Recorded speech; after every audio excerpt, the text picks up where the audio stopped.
제가 지금 요거를 확대하면은 여기 계신 분 얼굴이 안 보여가지고요. 요렇게 해서 강의해도 될까요? 네. 전 이제 얼굴 보고 또 이렇게 소통하면서 해야 또 강의 얘기가 좀 잘 될 것 같아서요. 요 화면으로 하겠습니다. 네, 네. 감사합니다. 네네. 제 소개 잘 해주셔서 감사하고요. 저는, 음, 신학과 심리 상담을 연결하는 학문을 했습니다. 그게 보통 이제 목회 상담이라고도 하고, 근데 기독교 상담이라고도 하는데, 기독교 상담은 보통 일반 상담 심리학자들이 기독교의 신앙을 가진 사람이 하는 거라면, 목회 상담은 좀 더 신학적 성찰을 강화하고, 신학적 베이스, 신학적 훈련을 받은 심리 상담학자라고 볼 수 있고요. 또 목회자를 포함한 아우르는 그런 개념입니다. 저는 신대원을 먼저 나와서 신학 훈련을 먼저 받았고요.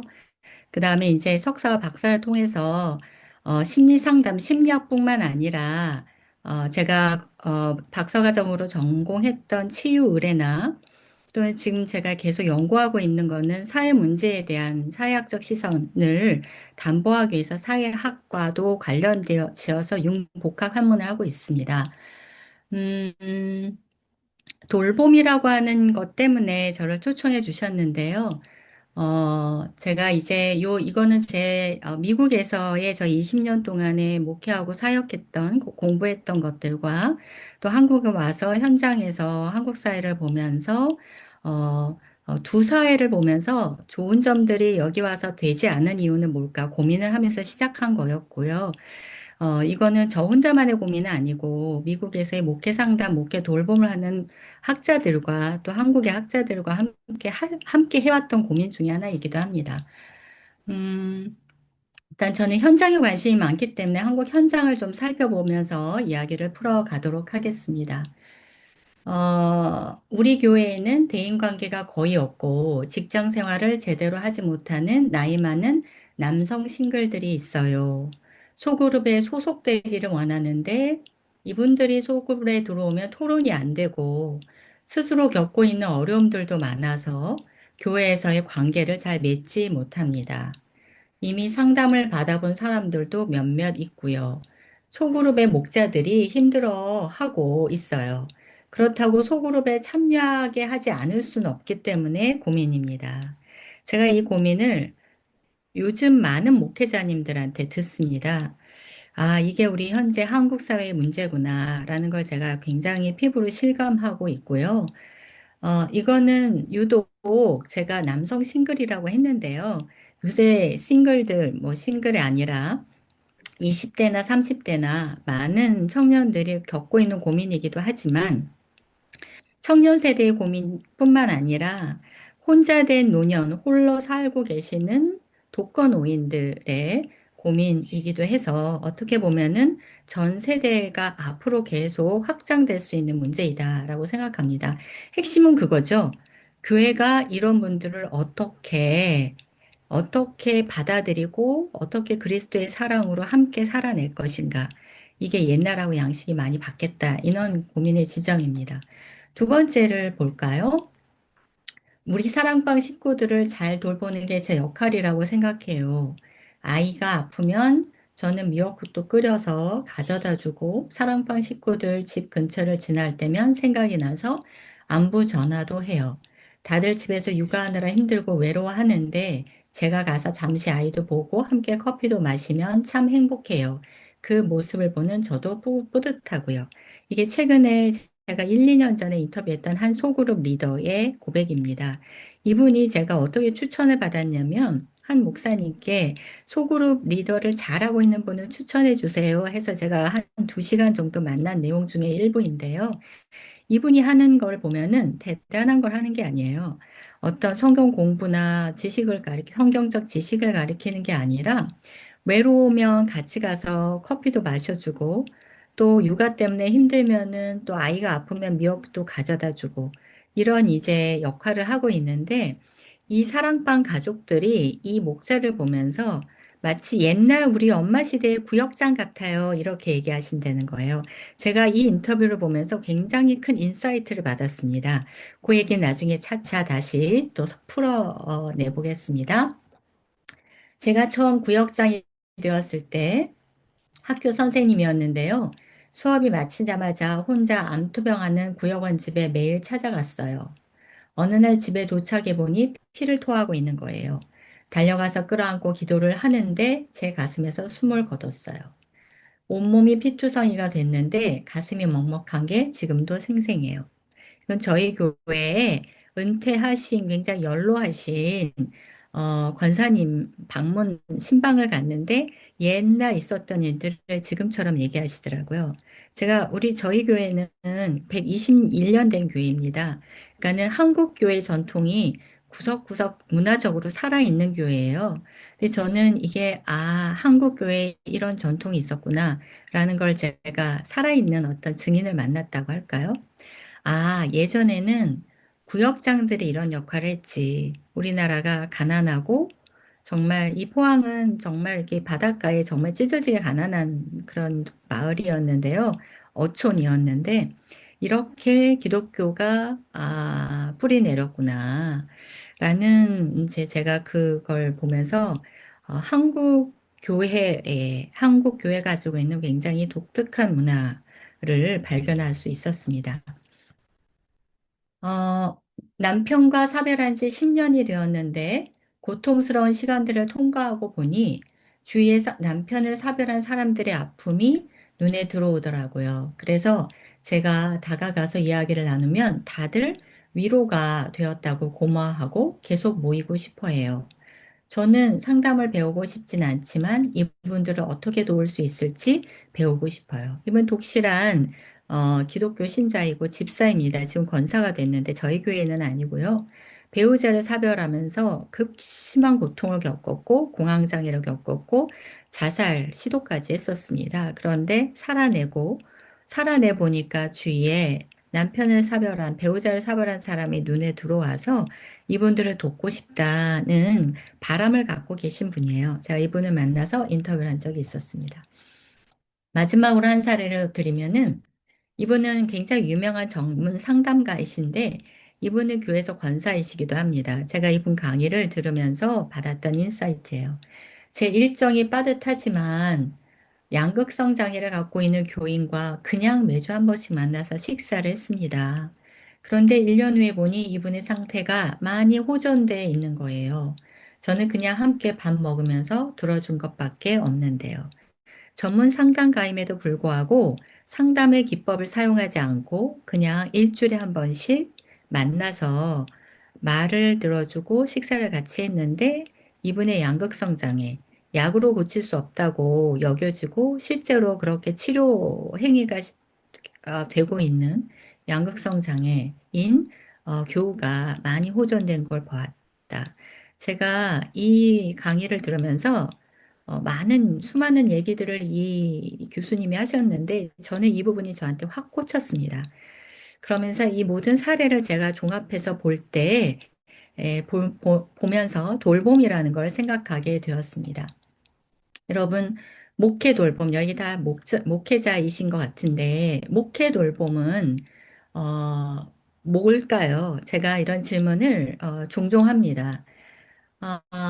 오랜 기간 교회 안에서 수행되어 온 목회자나 성직자의 고유한 영역으로 이해되어 왔고요. 목회 돌봄은 목회라고 하는 그 단어가 주는 굉장히 무게가 있습니다.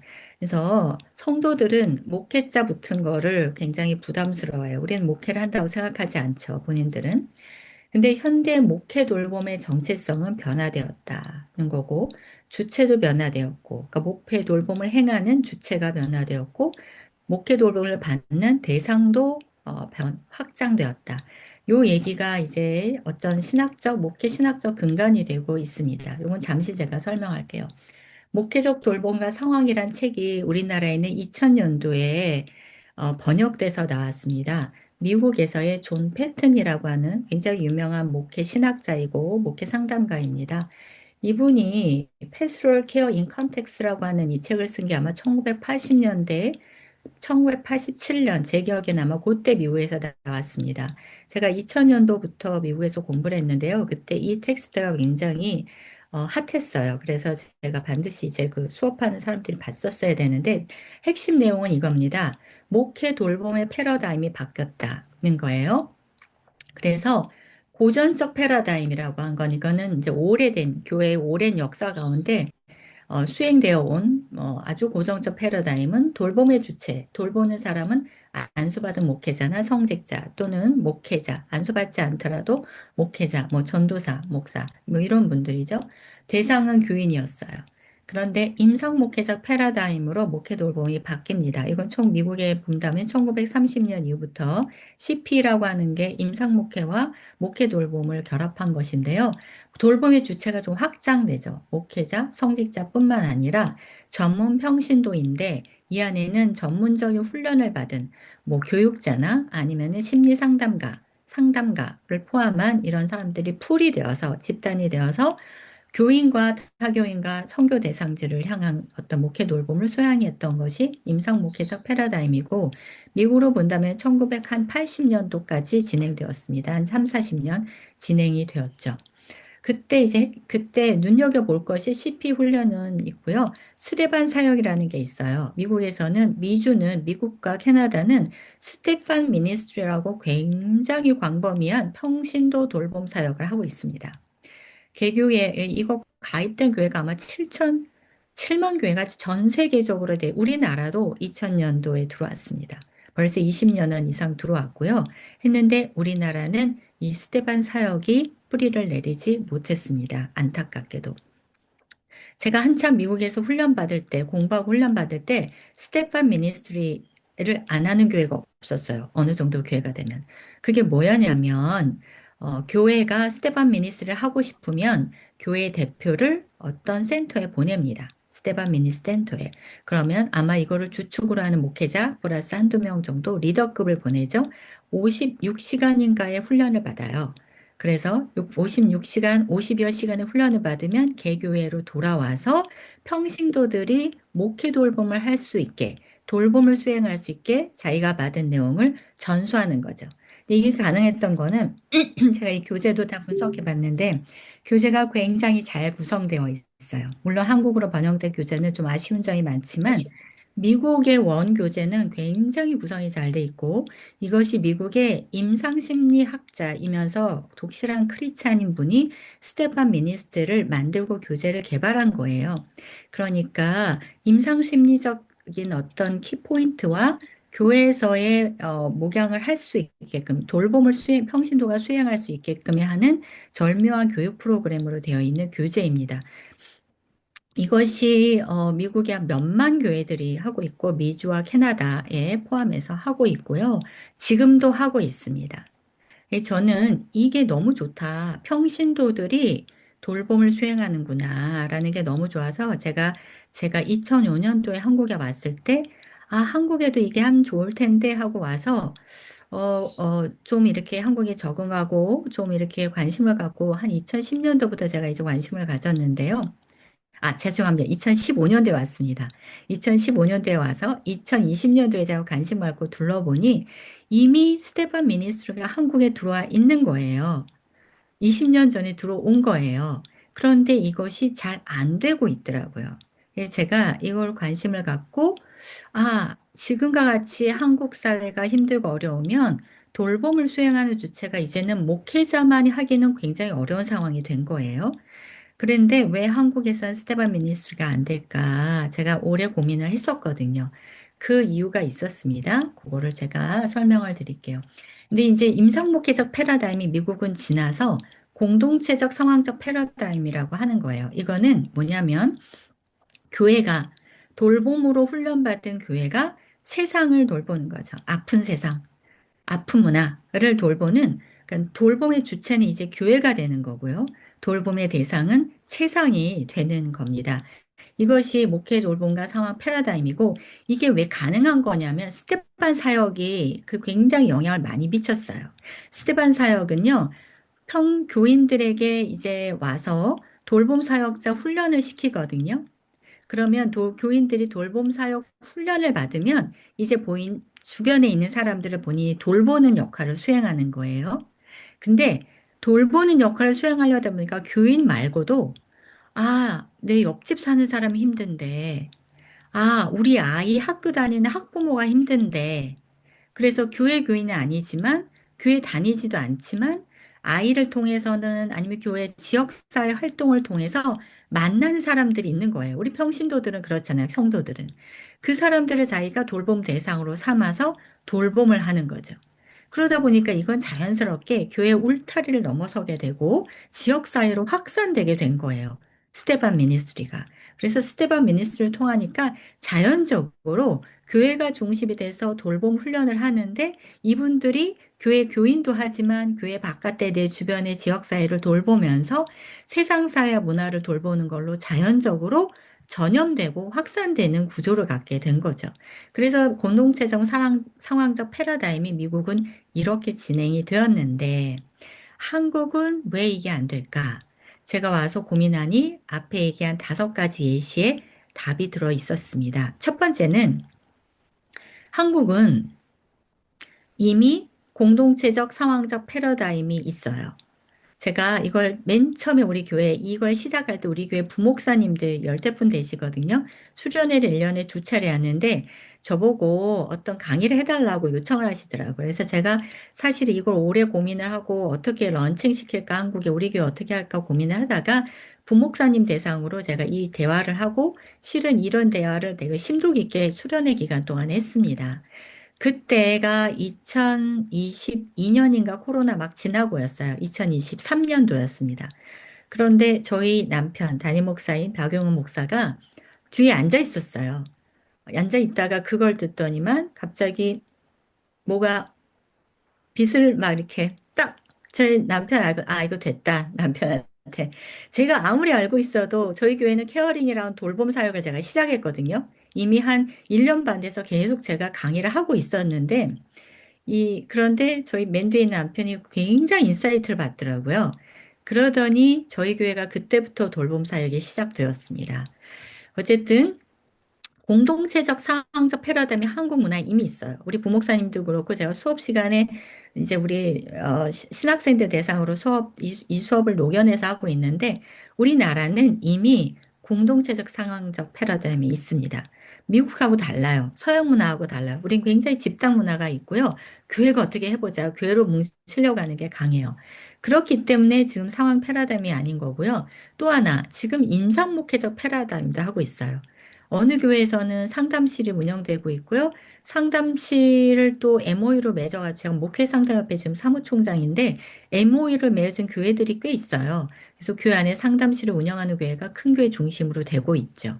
그렇지만 우리 교회도 적지 않은 교회, 사이즈가 큰 교회인데요. 우리 교회는 상담실을 운영하지 않고 있다가 제가 저희 남편하고 이제 거기에 사역 시작하신 한지 지금 8년 됐는데 와보니까 상담실 없어요. 상담실을 세우려니까 이미 일반 상담실에서 신실한 기독교인들이 상담을 많이 하고 있어요. 굳이 교환에 상담을 할 필요가 없고요. 상담을 하려고 상담실을 세우려고 하보니까 이게 예산이 너무 많이 드는 거예요. 저희 교회가 큰 교회에도 불구하고 그런 예산을 하기가 어려웠고요. 운영하는 건 더 어렵고요.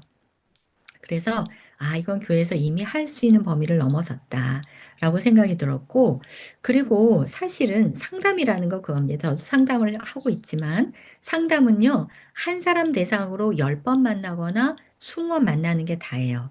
국가에서 보조를 준다고 하더라도 최소 정해진 시간이 있어요. 상담실에 오신 분들을 보면은 몇 번 이미 인생에서 몇 번 상담을 받아본 사람들이 계속 와요. 문제가 해결되지 않아요. 병이 치유되지 않습니다. 여러분, 우울증이라는 게 상담 20번 받고 치유되지 않아요. 그냥 우울증을 갖고 살아내는 거죠. 제일 중요한 거는요, 정말 치유에 최적화되고 돌봄을 받는 공동체 안에서는 이 상태가 호전되고 살아갈 만해요. 그런데 병원에 가고 상담 10회기 받는다고 해서 이게 해결되고 정상적으로 행복하게 살아내지 못해요. 자, 그러면 뭐냐? 교회가 상담실을 운영하는 것도 좋지만 상담실을 운영하는 것보다 더 중요한 것은 교회가 치유적인 공동체가 되는 거다라는 겁니다. 교회가 치유적인 공동체가 되는 것, 저는 그걸 돌봄의 공동체라고 생각해요. 제 오랜 동안의 제 연구이고 고민이고 실천의 결과입니다. 교회는 돌봄의 공동체이며 치유적 공동체가 돼야 합니다. 어떤 분이 저한테 그런 질문해요. 돌봄과 치유의 공동체의 특징이 뭡니까? 그걸 한마디로 얘기하면 뭐라고 얘기하실 수 있나요? 물어보시더라고요. 저는 교회의 온도가 올라가는 거라고 얘기 드렸어요.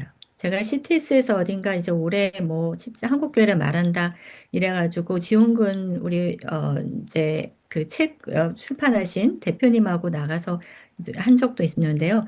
그때도 얘기했어요. 교회의 온도가 1도 올라가는 거. 여러분 체온이 1도 올라가면 어떤 결과가 있는지 아시죠? 인간의 체온이 1도 올라가면 여기 다 아실 거예요. 연세가 있으시니까 인간의 체온이 1도 올라가면 면역력이 올라갑니다. 그래서 감기도 안 걸린다 그러고 그러시죠. 그래서 어르신들 목에다가 감싸고 주무신 것도 체온 유지 때문에 그렇잖아요. 교회도 마찬가지예요. 교회의 온도가 1도 올라가면 교인들의 정신 면역력과 감기 면역력이 올라갑니다. 그래서 저는 어, 약을 먹고 있거나 심리 상담을 하고 있는 어떤 치료를 받아야 되는 대상뿐만 아니라 모든 교인들, 현대 사회를 살아가는 모든 사회인들이나 교인들은 돌봄을 받아야 되고 돌봄을 수행하는 주체인 서로 돌봄을 해야 된다라고 제가 이제 보게 된 거예요. 그 얘기는 좀 더 계속 가겠습니다. 장을 하나 더. 임상 목회자 패러다임 제가 하고 있어요. 저희 목회 상담 협회에서 하는 거는 목회 상담가를 배출하는 거고 훈련시키고 그리고 자격증을 이제 주고 자격증을 유지 관리하는 일을 하는데요. 이거의 목회 상담 협회든지 아니면 한국 기독교 상담 심리 학회든지 아니면은 한국 목회 상담 비슷한 게 한 세 개 있어요. 다 임상목회 패러다임을 저희가 끌고 가고 있는 거예요. 근데 고전적 패러다임이 여전히 한국 문화에 남아 있습니다. 목회자가 목회 돌봄의 주체여야 한다는 생각이 되게 팽배해요. 서양 사회보다, 미국 교회보다. 이제 세 가지가 한국 교회는 세 가지가 공존하고 있습니다. 근데 또 하나, 왜 스파 미니스트가 왜 안 되나 하고 보니까 제가 확실히 깨달은 거예요. 한국 교회는요, 이미 소그룹 리더가 돌봄을 하고 있습니다. 전통적으로 내려온 거예요. 아, 그래, 내가 그런 목자가 돼야지, 내가 그런 구역장이 돼야지라는 바람은 있어요. 다만, 너무 삶이 힘들고, 너무 돌봐야 하는 사람들이 너무 심각하다 보니까, 이 번아웃이 오기도 하고 못하기도 하고 내 삶이 바빠서 못하게 되는데 내가 그렇게까지 해야 되는데라는 부담감을 갖고 계세요. 이게 한국 교회 전통의 문화입니다. 저는 그래서 제가 이런 여러 가지 상황 속에서 고민을 많이 하게 되었습니다. 자, 그럼 왜 지금 돌봄인가? 여러분 다들 아실 겁니다. 급증하는 가구. 1인 가구가 급증하고 있는 게 굉장히 돌봄에 치명적인 영향을 미쳤어요. 돌봄이 필요하게 된 거죠. 1인 가구가 편하고 좋은데요. 관계가 단절되었습니다. 여러분, 옛날에 대가족보다 핵가족은 간편하고 좋은데, 대가족에서 받을 수 있는 혜택을 못 받고 있어요. 대가족 옛날에 부부관계가 안 좋고 이러면은 다 주변에 할머니 계시고 할아버지 계시고 이모 삼촌이 모여 있어서요. 아이도 돌봐주고 그리고 뭐 사촌들까지 어울리면서 뭐 부모님 돌봄이 크지 않아도 어울리면서 동네에서 같이 자랐죠. 동네 친구들도 지냈고요. 학교에 친구도 관계도 있었고 그랬는데요. 이게 핵가족 시대를 넘어서 핵가족 시대는 부모가 모든 걸 책임져야 되는 시기예요. 3세대가 없기 때문에 2세대만 살아남기 때문에 근데 이제는 이 핵가족 시대를 넘어서요. 한국 사회가 지금 1인 가족이 대세인 시대가 됐습니다. 전체 인구의 40%가 넘어요. 혼자 사는 거예요. 매우 외롭고 매우 소외되어 살고 있습니다. 근데 여러분 아세요? 혼자서 살면은 모든 병이 다 있어요. 남성도 혼자 사시면 일찍 돌아가십니다. 남성들 혼자 살면은 쉬지를 못해요. 쉬는 것을 배우지 못하셨기 때문에 여성들 혼자 살면은 외롭고 우울합니다. 그래서 우리는 같이 살아야 되고 하나님 그렇게 창조하셨는데 지금 문화는 같이 살기가 어려운 문화예요. 그런 문화, 그래서 외로운 고해, 이게 모든 만성 심리 질환을 낳고 있죠. 가족 기능이 약화된 거 맞죠? 특히 그 안에는 핸드폰이라는 거, 뭐 SNS 되게 지대하게 가족 기능을 약화시키고 있고요. 정신건강의 위기. 여러분, 정신건강 위기가 일반인들의 우울증이 어떠냐라고 하는 게 한 30, 일반인들이 한 30, 40% 육박하게 있거든요. 그러니까 우리 지금 한국 사회가 되게 아픈 건데, 기독교인은 기독 신앙을 가졌으면 사실은 많이 좋아야 될 거 아닙니까? 근데 기독교인도요, 최근에 2주 동안 우울했던 경험이 있어요 했을 때요, 적지 않은 숫자가 아마 4명 중에 1명은 우울했던 경험이 있다고 나와요. 그게, 교회 트렌드 아마 2023년도인가 4년도에 그런 조사가 있었거든요. 2005, 작년이요, 재작년, 2025에 있거든요. 굉장히, 위험합니다. 어, 그래서 여러분, 그래서 이제 요 얘기를 하기 위해서 제가, 그래서 지용근 대표님이 돌봄의 현황을 한번 조사하고 싶다고 그러셔가지고 저도 되게 궁금했어요. 그래서, 지난 2년 동안 교회 트렌드가, 어, 외로움, 고독에 대해서 2년 전에 2024년도에 이제 조사를 했고요. 한국, 기독교인인데도 불구하고 매우 고독하다고 한 사람이 매우 높아서 30% 넘었습니다. 정신건강의 위기도 충격적으로 작년에 재작년 2025년도에 결과가 높았고요. 그러면 돌봄에 대해서 우리가 어떻게 그럼 대안으로 이런 교회 위기와 여러 대안이 있는데 그럼 어떤 대안이 있을 수 있을까? 그래서 돌봄에 대한 조사를 하게 되었는데 이건 지금 여러분 교회뿐만 아니라 지금 사회적으로 돌봄 하잖아요. 제가 케어링이라는 교회의 저희 교회 안에 돌봄 훈련을 서로 돌봄이라고 그래서 시작한 게 2022년도예요. 저희 권사님 중에 한 분이 심리 상담학자이고, 교회에서 상담을 가르치는 교수, 학교에서 가르치는 교수이신데, 독실한 권사님이시죠. 이분이 돌봄 하니까, 이분이 심리학자니까, 아니, 왜 이렇게 오래된 단어를 쓰시나라고 생각했대요. 근데 지금 불과 4년 만에 전국이 돌봄 얘기합니다. 저희 국가가 돌봄 얘기하고 통합 돌봄 얘기하죠. 이분이 포항시의 통합 돌봄에 굉장히 중요하게 들어가 계시거든요. 작년 말에 만났어요. 사모님, 성견 지명이 있으시네요. 몇 년 전에, 4년 전에 얘기할 때는, 와, 이 얘기가 왜 이렇게 오래된, 잘 와닿지 않는데 했는데요. 지금은 누구나 다 돌봄 얘기를 하고 있습니다. 저는 돌봄을 가장 잘할 수 있는 주체는 교회라고 생각해요. 그리고 이거는 신학적으로나 아니면 기독교 신앙적으로 교회가 가장 잘할 수 있는 것이고 잘 해야만 한다라고 생각을 합니다. 근데 우리가 패러다임을 바꿔야 돼요. 생각의 패러다임을. 뭐냐면 돌봄이 이제 전환되었는데요. 기존의 돌봄은 어땠냐면 어, 위에서부터 아래. 거예요. 위에서부터 아래는 뭐냐면 교회가 약한 사람을 돌봤어요. 교회가 이제 그러니까 수혜적 차원으로 돌봄 이러면 이제 사회봉사 또는 사회에 어떤 혜택을 드리는 그래서 먹을 거 없으면 쌀 모아서 드리고 또 뭐 입을 거 없으면은 또 옷을 모아서 드리고 이렇게 지금은 아니지만 불과 한 20년 전만 해도 절대적 빈곤이 존재했었거든요, 한국 사회에. 그럴 때 뭐 달동네에 가서 연탄 배달해 드리고 그리고 뭐 지금도 여전히 필요합니다. 저희 교회 지금 하고 있는데요.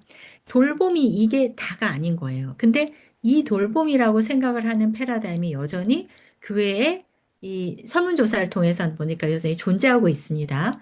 그런데도 불구하고 지금 새롭게 들어오는 그래서 이런 옛날 돌봄은요, 이런 어떤 과거의 위에서 아래로 또는 시혜적 행위로서의 돌봄은요, 여유가 있고, 그래, 나는 돌봄을 받을 필요가 없어. 나는 물질적으로 여유 있고, 시간적으로 여유 있고, 나는 건강한 사람이야. 라고 한 그런 사람이 하는 돌봄이라고 생각했어요. 받는 사람은 어때요? 경제적으로 어렵고, 그리고, 신앙적으로 연약하고, 그리고 또 몸이 연약하고, 그래서 우리가 몸이 연약한 병자를 돌보거나 아니면은 아직 미성숙한 아이를 돌보거나 이런 대상이라고 생각한 거죠. 돌봄이 필요한 대상이고 돌봄을 주는 대상이 있다고 생각하는 주는 사람과 받는 사람이 구분되는 거였다면 지금의 패러다임은요, 갑자기 바뀌었습니다. 함께 존재를 존중하고 그리고 함께 살아가는 존재로서의 돌봄. 그래서 난 돌봄을 주기도 하지만 나는 돌봄을 받아야만 되는 사람이고 또 내가 돌봄을 주는 저 사람도 돌봄을 받기만 한 사람이 아니라 이 사람도 자기 환경 속에서 누군가를 돌볼 수 있어. 라고 하는 서로 돌봄, 어떻게 보면 상호 돌봄의 그런 어떤 패러다임으로 이미 바뀌었고요. 그래서 사람들의 사고방식은 시혜적 돌봄이 여전히 존재하고 있지만 우리가 말하는 우리 현재 우리에게 요구되는 거는 상호 돌봄이 요구되는 그런 어떤 두 가지에게가 이렇게 중복되어 있는 그 시기라고 생각이 됩니다. 근데 돌봄이라고 하는 거에 여러 책들이 있어요. 그래서 아서 클라이만이라고 하는 분은 본인이 정신과 의사였는데 아내가 알츠하이머를 앓게 되면서 직접 10년 동안 돌봄을 하다 보니까 아, 돌봄이라는 것은요, 도덕적이며 감정적인 관계이구나, 라고 하는 것을 발견해서 많은 책을 쓰기도 했습니다. 자, 그러면 이제, 요 책 얘기를 제가 잠시 드리고, 황 교수님 제가 50분까지 하면 되나요? 예, 맞습니다. 50분까지 하시면 네, 됩니다. 50분까지. 네네. 요 책 얘기를 제가 설문조사 결과를 좀 드리겠습니다. 이게 지금 좀 바뀌면서 없어졌네. 잠깐만요. 요거를 제가 한번 진하게 보겠습니다. 네, 요 얘기구나. 교회에서 돌봄을 받은 경험이 있습니까? 라는 질문을 했어요. 그랬을 때, 성도들은 돌봄을 받았다는 경우가 38.1, 받지 못했다, 33. 근데 어려움에 처한 적이 없었다는 대답도 많아요. 이게 사고가 혼재되는 거죠. 내가 어려움을 처하지 않았기 때문에 돌봄을 받을 필요가 없어 라고 생각을 할 수도 있었던. 그런데 돌봄이 필요할 때 돌봄을 받지 못했다라는 것도 33%나 대답을 한 거예요. 주의 깊게 볼 필요가 있고요. 그거를 분석해 보니까 신앙 단계가 1단계라고 하는 분은 나는 아직 예수님을 확신할 수 없고 아직 잘 모르겠다라는 분은 돌봄을 적게 받았다고 해요, 교회 안에서. 그런데 4단계는 그리스도에게 나의 헌신했고 그리스도와 함께 내 삶을 드리는 삶을 사겠습니다라는 게 4단계인데요. 이렇게 고백하는 사람들은 돌봄을 교회에서 많이 받았다라고 생각하는 겁니다. 그리고 또 남성이요, 여성에 비해서 돌봄을 받은 비율이 적어요. 그리고 일반 성도보다 중직자가 돌봄을 받은 비율이 높습니다. 이걸 종합해서 볼 때는 이런 거죠. 또 하나 본다면 50명 미만의 교회는 돌봄을 많이 받았다고 생각해요. 그런데 1000명 이상만 올라가면 갈수록 돌봄을 받았다는 사람이 줄어듭니다. 그러니까 교회가 커질수록 돌봄의 사각지대에 놓이는 사람이 많다는 거고요. 교회가 작아질수록 돌봄을 받았다는 경우가 많아요. 그리고 여러분, 그러면 돌봄을 여기 굉장히 구체적인 조사들이 있는데 책을 보시면 이제 확인할 수 있겠고요. 교회가 사이즈가 작아지면 작아질수록 목회자가 돌보는 경우가 높고요. 개척교회는 특히 목회자가 더 많이 돌보시죠. 그죠? 그래서 그 성도들의 만족도가 높습니다. 돌봄에 대한. 그런데 50명만 되더라도 이제 소그룹이 세워지거든요. 소그룹 리더가 세우면서 소그룹 리더는 주로 중직자가 합니다. 50명 이상 되면 이제 장로, 권사 세우잖아요. 이렇게 되니까 중직자가 소그룹 리더도 하면서 돌봄을 목회자하고 좀 같이 하는 경향이 나와요. 그 그래프로 다 책에 있습니다. 1000명 이상 되면은요, 중직자의 역할은 줄어들고 소그룹 리더 역할이 굉장히 중요합니다. 그래서 소그룹 리더가 돌봄을 책임지고 있는, 그러니까, 이제 우리 전통적인 교회 형태로 나타나는 거죠. 교회에서 돌보는 사람이, 누구일까요? 물어보니까, 질문이, 성도 대상으로 질문을 보니까 목회자 당연히 돌보고 있고요. 소그룹 리더도 있는데요. 소그룹 리더들이 돌봄을 하죠. 근데 좀 놀랍게도요. 다른 성도들이 돌본다라는 것도 거의 비슷해요. 저는 목회자도 소그룹 인도자도 임직자도 당연히 교회 봉사 헌신하신 분들이니까 있는데요. 다른 성도가 돌봄을 제공한다는 것들 봤을 때, 한국교가 이미 서로 돌보는 것에 많이 이 문화적으로 존재하고 있다는 걸 알게 되었고요. 제가 아까 얘기한 거, 딱 여기 나와서 50명 미만 교회는 목회자가 이렇게 많은 돌봄을 합니다. 50명에서 99명 교회는 목회자하고 임직자하고 비슷하게 교인들을 돌봐요. 그런데 1000명 이상 되면은요, 소그룹 인도자가 압도적으로 높은데, 못지않게 다른 성도들이 서로 돌보게 되어 있습니다. 자, 이런 게 이제 현 상황이고요. 그래서 돌봄의 인식은 수직에서 수평으로 변하고 있다라고 있는 것을 확실히 드러나고 있습니다. 교회에서 돌봄을 해야 되는 주체가 누구냐라고 하는 당위성에 대해서 성도들한테 물어봤을 때 성도들은요, 모든 성도가 56.1%로 높았어요. 목회자는 23.6%로 모든 성도보다 매우 낮았습니다. 목회자는 어떨까요? 목회자가 본인의 책임이라 생각하시니까 높지만 목회자 역시 모든 성도가 같이 돌봤으면 좋겠다라는 바람을 갖고 있다는 겁니다. 그래서 현실은 이러한데 우리가 바람이니까 우리가 가야 될 방향은 분명해진 거죠. 자, 그러면 돌봄은 어떤 식으로 해야 될까라고 하는 예전에 말하는 예전처럼 수혜적 차원일까 아니면은 감정적이면서 어떤 윤리적 차원으로 가야 될까라는 질문인데요.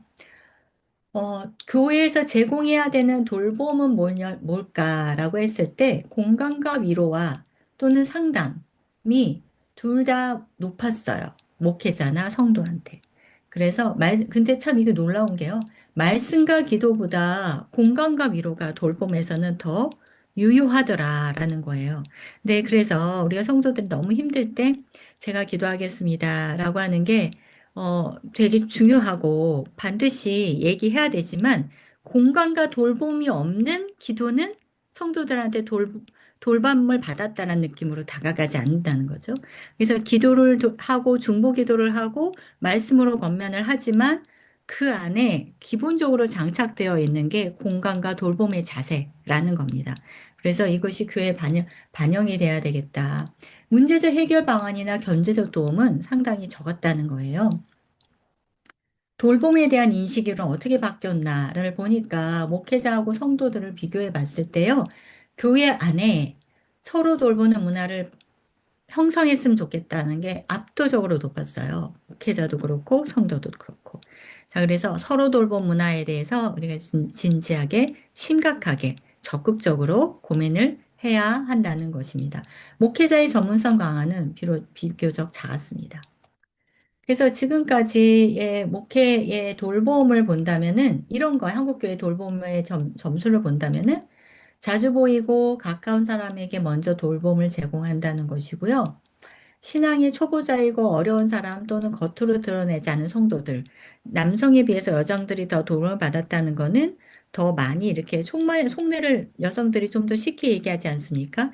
그런 사람한테 돌봄이, 그러니까 어떻게 보면은 어려움을 겉으로 드러내지 않거나 자주 교회 출석하지 않거나 좀 이렇게 멀리 있거나 그 신앙이 좀 이렇게 초신자이거나 이런 사람은 돌봄의 우선순위에서 밀리고 있다.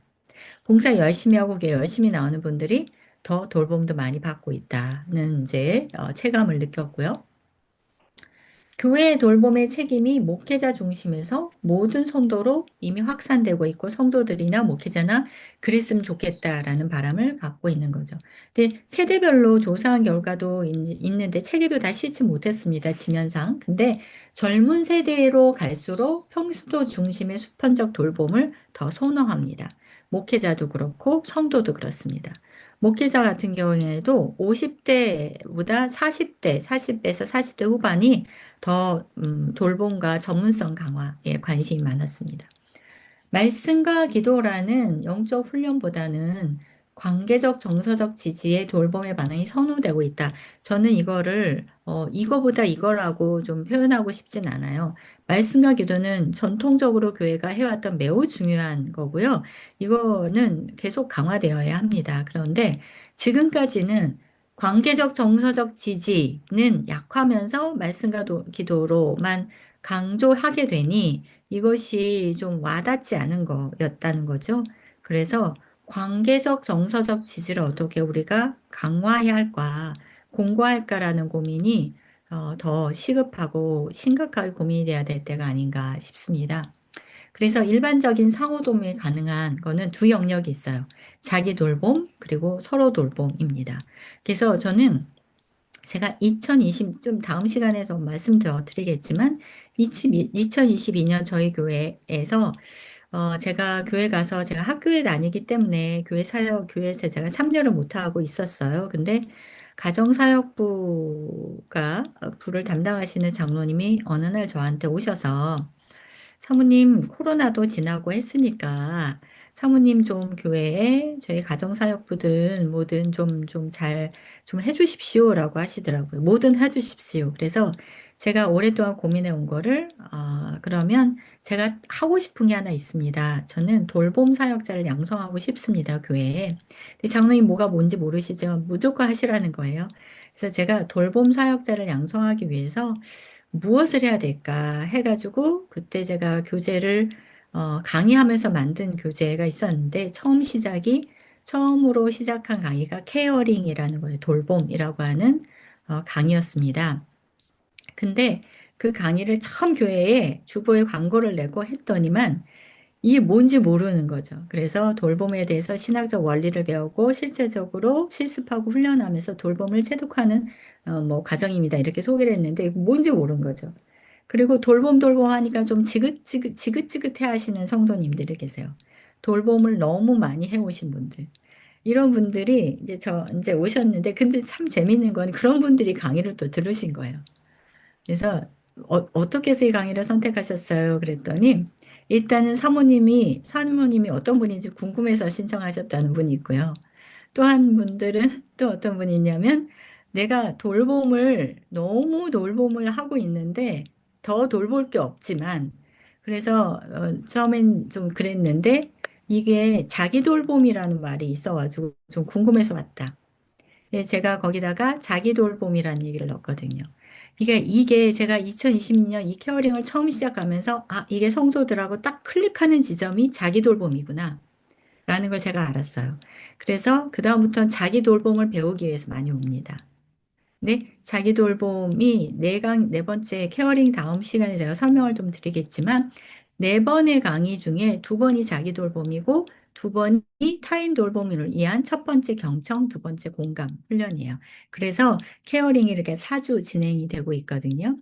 그래서 저희는 2022년도에 시작되어서요. 지금 매년 거의 1년에 거의 두 차례씩 하고 있습니다. 네, 요 얘기는 제가 좀 이따 다시 좀 더 하고요. 질문은 어떻게 할까요? 교수님, 저기 뒤에 네, 시간에 한 40분 정도 강의 더 해주시고요. 나머지 한 네, 20분 정도, 질의응답. 네네네. 혹시 네, 교수님, 네. 뒷시간에 강의를 30분 정도로 해주실 수 있나요? 아니면 40분 준비하셨나요? 네. 질의응답이 혹시 생각 아니, 드시는 분 있으면 손을 좀, 네, 저희는 네, 반드시 네, 참석하신 분들 모두에게 다 기회를 드립니다. 그래서 네네, 질문이나 뭐 네, 느끼신 점이 뭐 없으시면 뭐 어쩔 수 없지만 지금까지 네. 저희가 나누면은 다 나누셨거든요. 그래서 네, 시간을 최소한 네, 20분 드리는데 네, 경우에 네, 따라서는 네, 질문이 좀 뭐라 그럴까 네, 교수님 답변하실 시간이 좀 더 네, 필요하시면 네, 어떻게 강의 시간 조정을 하실 수 있나 아니면 준비하신 대로 네. 하시면 나머지 네. 뭐 20분만큼 저희가 하겠습니다. 제가 강의는 짧게 하고요. 대화하면서 또 강의 내용을 또 못한 부분을 녹이죠, 뭐. 그렇게 하겠습니다. 그러면, 그러면 네, 지금부터 한 10분 정도 쉬시고 11시부터 네, 30분 강의해 주시면 우리 네네, 목사님들이 또 질문이나 또 느끼신 점 네, 말씀하시면 그때 네, 김 교수님께서 좀 말씀해 주시면 고맙겠습니다. 네, 예, 알겠습니다. 감사합니다. 네, 예, 10분 네, 쉬겠습니다. 네.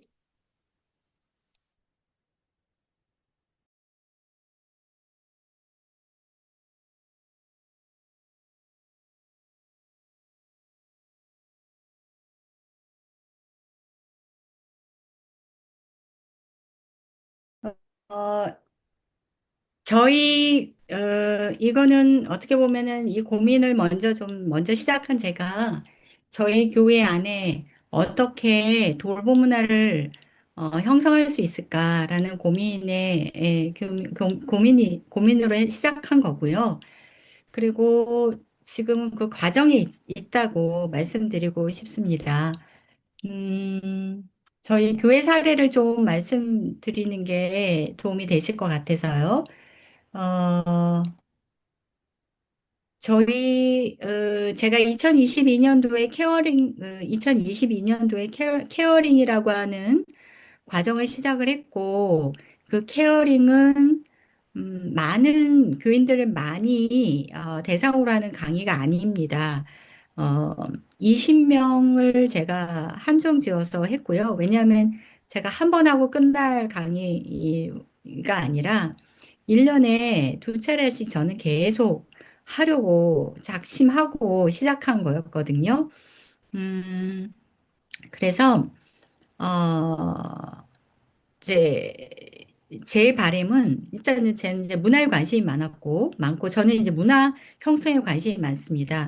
그래서 치유 의례를 박사 과정에서 논문으로 쓴 것도 문화에 대한 이제 고민을 많이 했기 때문이고요.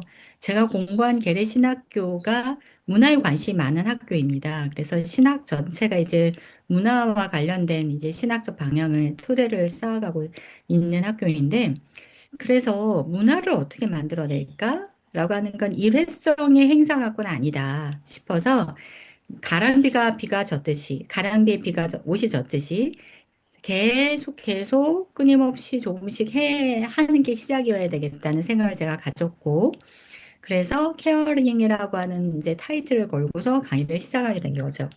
근데, 뭐 이게 구체적인 건 제가 나중에 이 돌봄 방안으로 해서 더 말씀을 드리겠고요.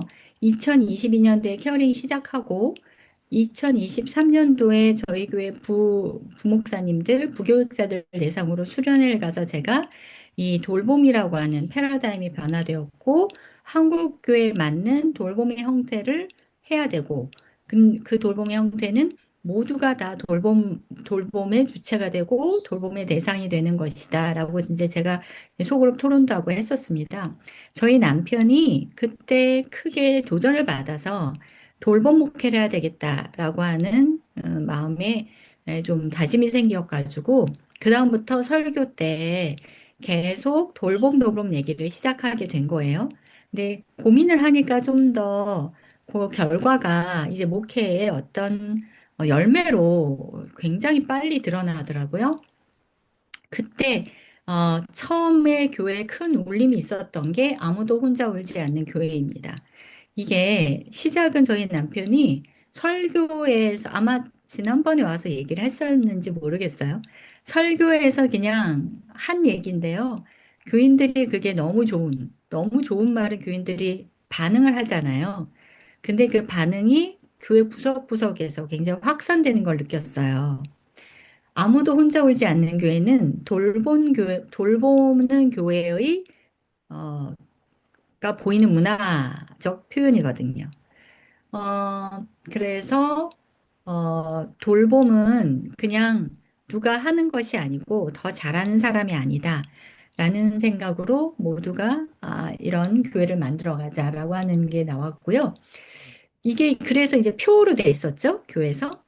작년에 저희 교회 표가 뭐였냐면 120주년이었는데, 돌봄, 돌아봄이에요.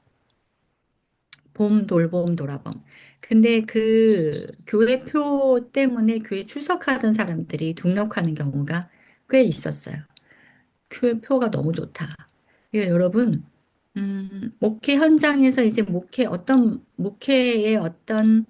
어, 이제 뭐 어떻게는 담임 목사 중심으로 목회의 정책이나 어떤 방향을 제시하잖아요. 그때 성도들의 갈급함이 있으면 거기에 울림이 있다고 보여지거든요. 근데 이 돌봄이라는 거 울림이 너무 적극적이고 너무 즉각적으로 나타나는 거예요. 굉장히 갈망하고 있구나. 라는 걸 느낄 수 있었고요. 음, 저희 교회 표가 하늘 소망으로 오늘을 온전히입니다. 이 결국은 자기 돌봄 얘기거든요. 하늘을 소망을 갖고 우리가 스스로 자기를 잘 돌보면서 온전히 살아내자. 건데요. 이게 또 이 프로를 그렇게 좋아해요. 자기 돌봄에 마음이 들어가 있는 걸로. 어, 교회는 그리스도의 몸으로 지체가 서로 연결돼 있죠. 그래서 돌봄을 한마디로 어떻게 얘기하겠어요? 그러면 저는 돌봄은 연결이라고 봅니다. 아까 분절된 사회, 분절된 개인.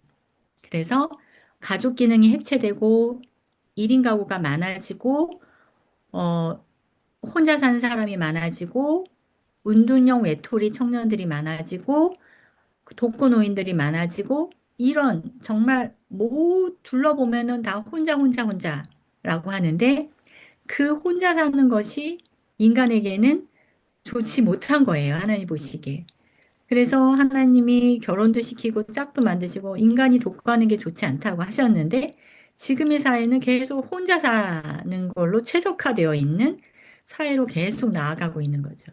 그래서 저는 교회가 저항해야 될 지점은 성교적 교회도 저는 문화에 관심 많을 거라고 생각합니다. 교회에 저항해야 될 지점은 혼자가 아니라 연결이다. 라는 측면이고, 그것을, 우리는 연결해야 돼라고 하는 건 되게 추상적이잖아요. 저는 그게 돌봄에 녹아져 있고, 돌봄의 신학적 원리는 저는 연결이라고 봅니다. 그래서 하나님이 우리랑 연결하기 위해서 이 땅에 예수를 보내시고, 우리가 하나님 우리 연결시키심으로 구원을 받았잖아요. 기독교인들은 하나님과 연결된 자로서 또 이웃과 연결되고 교회라고 하는 강하게 연결되어 있는 공동체로 세상과 연결을 시도하는 거죠. 그래서 구원과 복음은 저는 이제 연결로 이해해야 될 수 있다고 생각하는데, 그렇게 본다면은 돌봄은 연결을 해내는, 연결을 할 수 있는, 연결을 해야만 하는 가장 중요한 어떤 방편 내지는 어떤 핵심 정신이 될 수 있겠죠. 그래서 성경의 많은 부분이 이런 연결과 관련된 돌봄의 메시지가 많이 담겨 있어요. 저희 목사님이 이제 외부 여러 이제 단체들하고 연결돼 있다 보니까 한국 성서학, 어, 성경 번역 뭐라 그러죠? 한국 성서 번역 이런 단체들이 있잖아요. 거기에 소장님이 돌봄을 주제로 한 성서를 편찬했으면 좋겠다는 생각을 갖고 계시더라고요. 그만큼 성경에 돌봄이라는 내용이 가득 차 있다는 거예요. 자, 전 성서학자가 아니기 때문에 다시 돌봄으로 넘어가도록 하겠습니다. 그래서 목회자 중심의 일방향적인 서비스 중심의 돌봄은 아니다. 소진을 유발하고 돈이 없으면 돌봄을 못하는 구조는 과거의 구조였다는 거죠. 이제는 재정이나 과거의 구조는 돌보는 사람이 소진이 되면 못해요. 그래서 나 좀 쉬어야 되겠어라 하지만 지금의 돌봄 구조는 누군가에게 돌봄이 집중되어 있는 게 아니라 누군가 서로 돌보는 형태로 돌봄을 그냥 어떤 기독교 신앙의 안에 어떤 장착되어 있는 신앙의 어떤 성품으로 연결시켜야 한다는 거고요. 돌봄은 결국 연결이와 함께 있습니다. 함께 있습니다. 성도 간의 상호작용, 서로 간의 생명적인 연결망, 일상이 되는 서로 돌봄, 이런 걸 우리가 추구해야 된다. 그래서 돌봄은 사역을 하나 더 하는 것이 절대 아닙니다. 제가 소그룹 인도자를 훈련시키는 분의 강의, 그분이 자신의 어떤 페이스북에 자신이 하는 사역을 이렇게 올리는 걸 봤어요. 돌봄과 연결시켜서 하시더라고요. 하도 돌봄하니까. 근데 제가 보면서 조금, 이거 아닌데 싶은 포인트가 있었어요. 그건 뭐냐면, 돌봄은 소그룹 리더들한테 사역을 하나 얹히는 게 아니에요. 그렇게 생각하시면 이건 큰 오해입니다. 아, 내가 이거 하는데 돌봄까지 더 해야 돼? 라고 생각하면은 과거의 패러다임인 거예요. 저는 소그룹 리더들한테는 돌봄은 더 해야 되는 게 아니라 돌봄은 내 속에 나를 돌봄으로 해서 그게 우러나오는 거라고 생각하는 거예요. 우러나오는 거. 그래서 이것은 하나님 우리에게 돌봄의 명령을 주셨고 하나님이 세상을 이처럼 사랑하신다는 것은 세상을 구원만 시키고 끝나는 게 아니라 계속 돌보신다는 얘기거든요. 천국 갈 때까지. 그 우리가 청지기적 삶을 산다는 거는 이 세상을 돌본다는 거라고. 저는 돌봄과 등치시켜서 얘기해도 모든 저희 신학적 용어가 다 이해가 되고 설명이 돼요. 음, 그래서 돌봄은 사역을 하는 것이 아니라 돌봄은 결국 함께 입는 것의 구현이다라고 이제 말하고 싶고요. 서로 돌봄이라고 이제 그 이제 좀 구체적으로 서로 돌봄이야 세 가지 방향을 제가 고민을 한 것의 내용은 이거입니다. 상호 돌봄, 즉 서로 돌봄의 문화를 만들어야 하는데요. 교회 전반의 영적 토장을 다지는 거죠. 그래서 저희 남편과 저 계속 이거 고민하고 있는데, 그렇지, 성교도 돌봄이지. 라고 생각하는 거예요. 성교도 세상을 돌보는 거죠. 그죠? 하나님의 말씀으로 세상을 돌보는 거죠. 저는 선교적 공동체도 세상을 돌보는 것의 핵심이라고 생각합니다. 주위에 그 교회 주변에 그 상황을 돌보는 거죠. 그리고 전도도 선교와 전교는 좀 다르잖아요. 제 전도도 돌봄이고 교육도 돌봄이죠. 그래서 저희 교회 학교 교사들이 케어링을 들어야만 합니다. 소그룹 리더들이 케어링을 들어야만 하고요. 그래서 저희 교회는 임직자, 중직자가 되기 위해서는 케어링을 듣도록 강력하게 권유를 해요. 장로가 되기 위해서는 케어링을 들어야 한다. 장로 교육들의 이소 과정이 있잖아요, 교회마다. 케어링을 들어야 한다고 이제 세우고 있고, 소그룹 리더 대상으로 한 케어링을 제가 따로 열려고 합니다. 그래서 지금까지는 원하는 평신도들 소그룹 듣게 했는데요. 재밌는 거는 케어링이라고 해서 이제 저희 교회는 이제 카페가 있어서 외부 교인들이 들락날락 많이 하거든요. 1층에 카페. 근데 거기에 이제 플랜카드로 케어링, 그래서 자기를 뭐 하고 어쩌고 하는 그런 걸 한다. 4주 동안이라고 날짜하고 주제를 넣거든요. 할 때마다. 그런데 다른 교회 교인이 케어링을 듣고 싶다고 오는 거예요. 그래서 듣게 했어요. 그런데 듣더니만 계속 그걸 이유로 계속 저희 교회 다른 교육을 다 듣더라고요. 야금야금. 여러분, 케어링을 제가 지금도 하는데요. 교회에서 내가 교회 50년 다녀봤는데 이런 거 처음 듣는다고 하세요. 교회에서 이렇게 돌보는 걸 배운다. 한 번도 들어본 적이 없다는 거죠. 성경 공부를 했지만 뭘 했지만. 그래서 굉장히 신선하게 저희 교인들은 너무 좋아하시고요. 들으면 100%다 현혹이 아니라 전도되십니다. 그래서 이 교는 누가 다 들어야 된다. 이거는 이 사람도 들어야 된다. 저 사람도 들어야 한다 하면서 다들 이렇게 막 파이팅 하면서 헤어지거든요. 케어링을.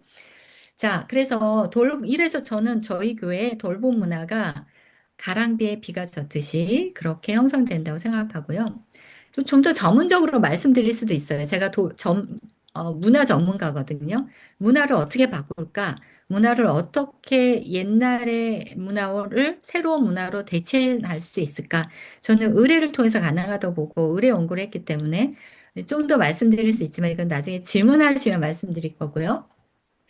그 다음에 자기 돌봄의 교육을 강화해야 된다는 거죠. 요즘 나오는 것들을 보면은 자기 돌봄 개발서들이 책방에 의외로 여러분 교보문고나 이런 데 쫙 큰 책방 한번 쭉 가보세요. 자기 돌봄에 관한 책들이 많은데 특히 젊은 사람들이 좋아해요. 그래서 나를 알아가는 것, 그리고 커플들끼리 서로를 알아가는 질문 몇 가지, 이런 것들을 하면서 서로 계속하고 나의 소진을 막는 거, 이런 것들이 많아요. 그리고 저희 남편이 미주 코스타에서 강의를 요청했을 때, 자기 돌봄에 대한 했대요. 계속 무슨 신학, 성서학 뭐 이런 걸 했는데 자기 돌봄 넣었더니 오픈하자마자 가장 먼저 매진됐어요. 가장 먼저 이제 더 수강을 못 듣게. 그만큼 여러분, 자기 돌봄이 요즘은 굉장히 핫함이, 교회 반드시 하셔야 된다고 저는 생각합니다. 돌봄 사역자의 모든 돌보는 사람들의 내면을 채우기 위해서 필요하고요. 목회자분들이 자기 돌봄이 필요합니다. 그래서 계속 안 해보셨던 부분 영역인데 해야 됩니다. 그리고 돌보는 자를 위한 돌봄이 필요하다. 는 거예요. 돌보는 자는 그 핵심에 목회자가 있고요. 그 다음에 많이 돌보는 소그룹 리더들. 그래서 저희 교회들이 소그룹 리더를 어떻게 돌볼까? 해가지고 소그룹 리더를 묶어가지고 좀 이렇게 중그룹 리더를 만들었어요. 그래서 중그룹 리더는 소그룹 리더를 돌보는 사람. 그리고 중그룹 리더는 목회자가 돌보고. 이렇게 해서 뭔가 돌봄의 체계와 피라미드 체계, 그 시스템을 구축하고 있습니다. 그래서 소진을 막아야 돼요. 지금 사회가 굉장히 돌본 사람을 소진시키는 구조거든요. 그래서 이걸 소진하지 않도록 계속 서로 공급하고 채우는 엮어내는 연결망을 만들어내야 된다는 겁니다. 구체적으로 상호 돌봄의 문화를 어떻게 창출할 수 있을까? 첫 번째는 시스템을 구축하는 거. 그래서 돌봄에서 소외된 성도를 적극적으로 찾아가는 돌봄 시스템이 무엇이 있을까? 기다린 돌봄. 일로 와. 그럼 내가 돌봐줄게. 상담은요, 다가가서 상담할 수가 없거든요. 상담은 힘든 사람이 찾아와야 상담이 시작이 돼요. 그래서 누군가가 우리 아들 좀 상담해 주세요. 그런데 아들이 자기 발로 못 오면 상담 못 합니다. 이게 원칙이에요. 근데 돌봄은 다가가는 돌봄을 해야 돼요.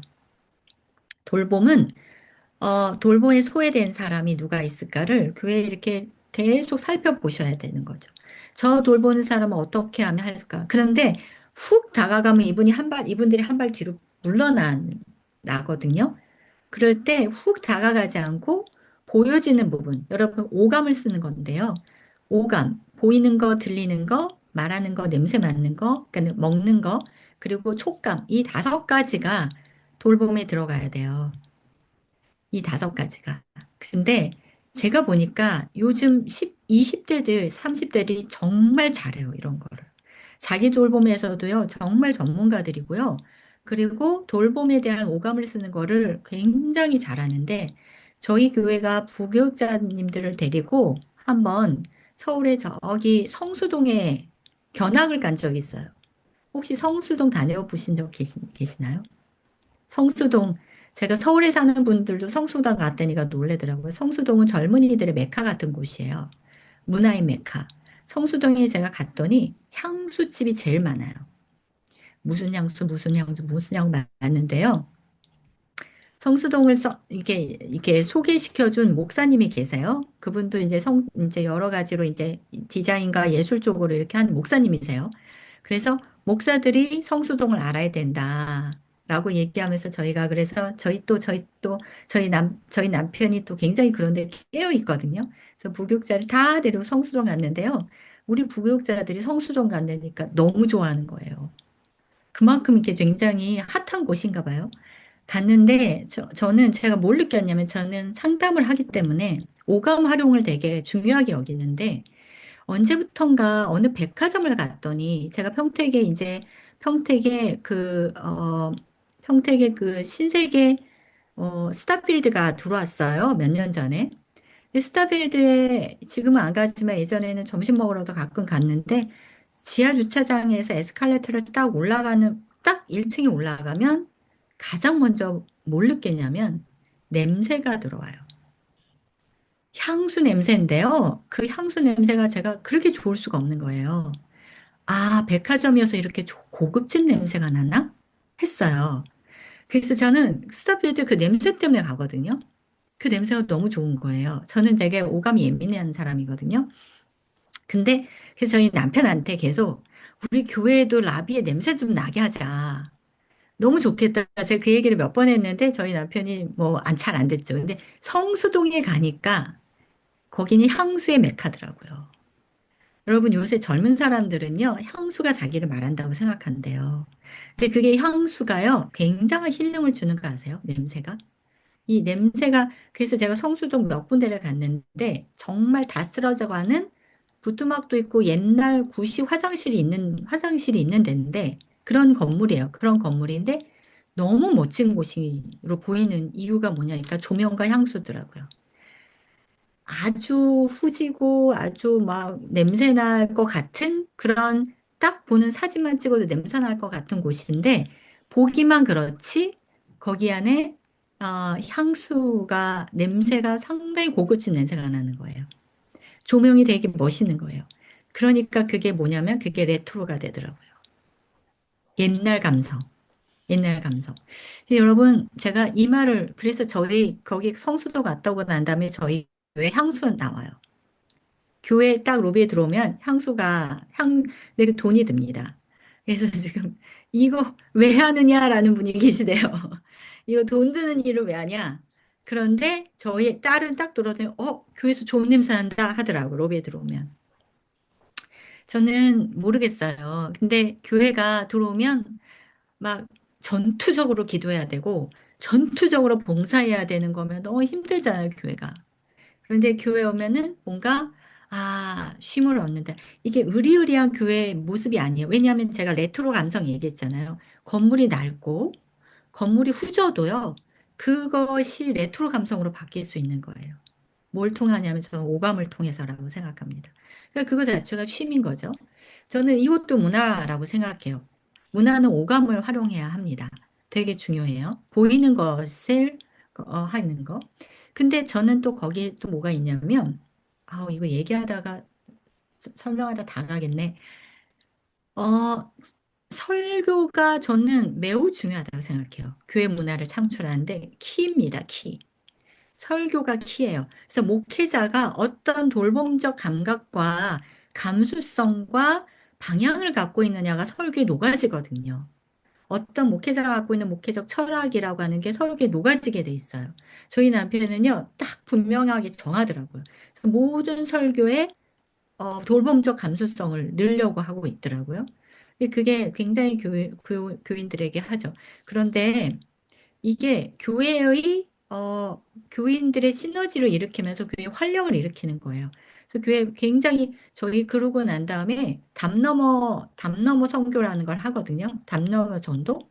교인들을 다 흩어뜨려서 포항 주변에 약한 교회를 하나씩 다 이제 매칭을 시켜가지고 그 주에 거기 가서 오후 예배 드리고 전도하고 뭐 하고 싶은 거 다 해라 했어요.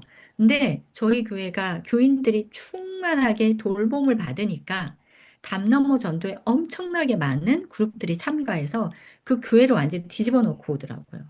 가서 뭐 문화 행사도 하고 교회 어르신들 시골이니까 다 어르신들밖에 없잖아요. 다 모아다가 뭐 경로잔치도 하고 그러면서 으쌰으쌰 하면서 돌보고 오더라고요. 그러면 가서 전도하고 오라 그러면은 이게 막막한데 그분들을 돌보는 거예요. 라니까 이게 딱 하면서 뭘 해야 되는지 아는 거예요. 이분들이. 내가 겸 받은 거를 이분한테 하고 온다.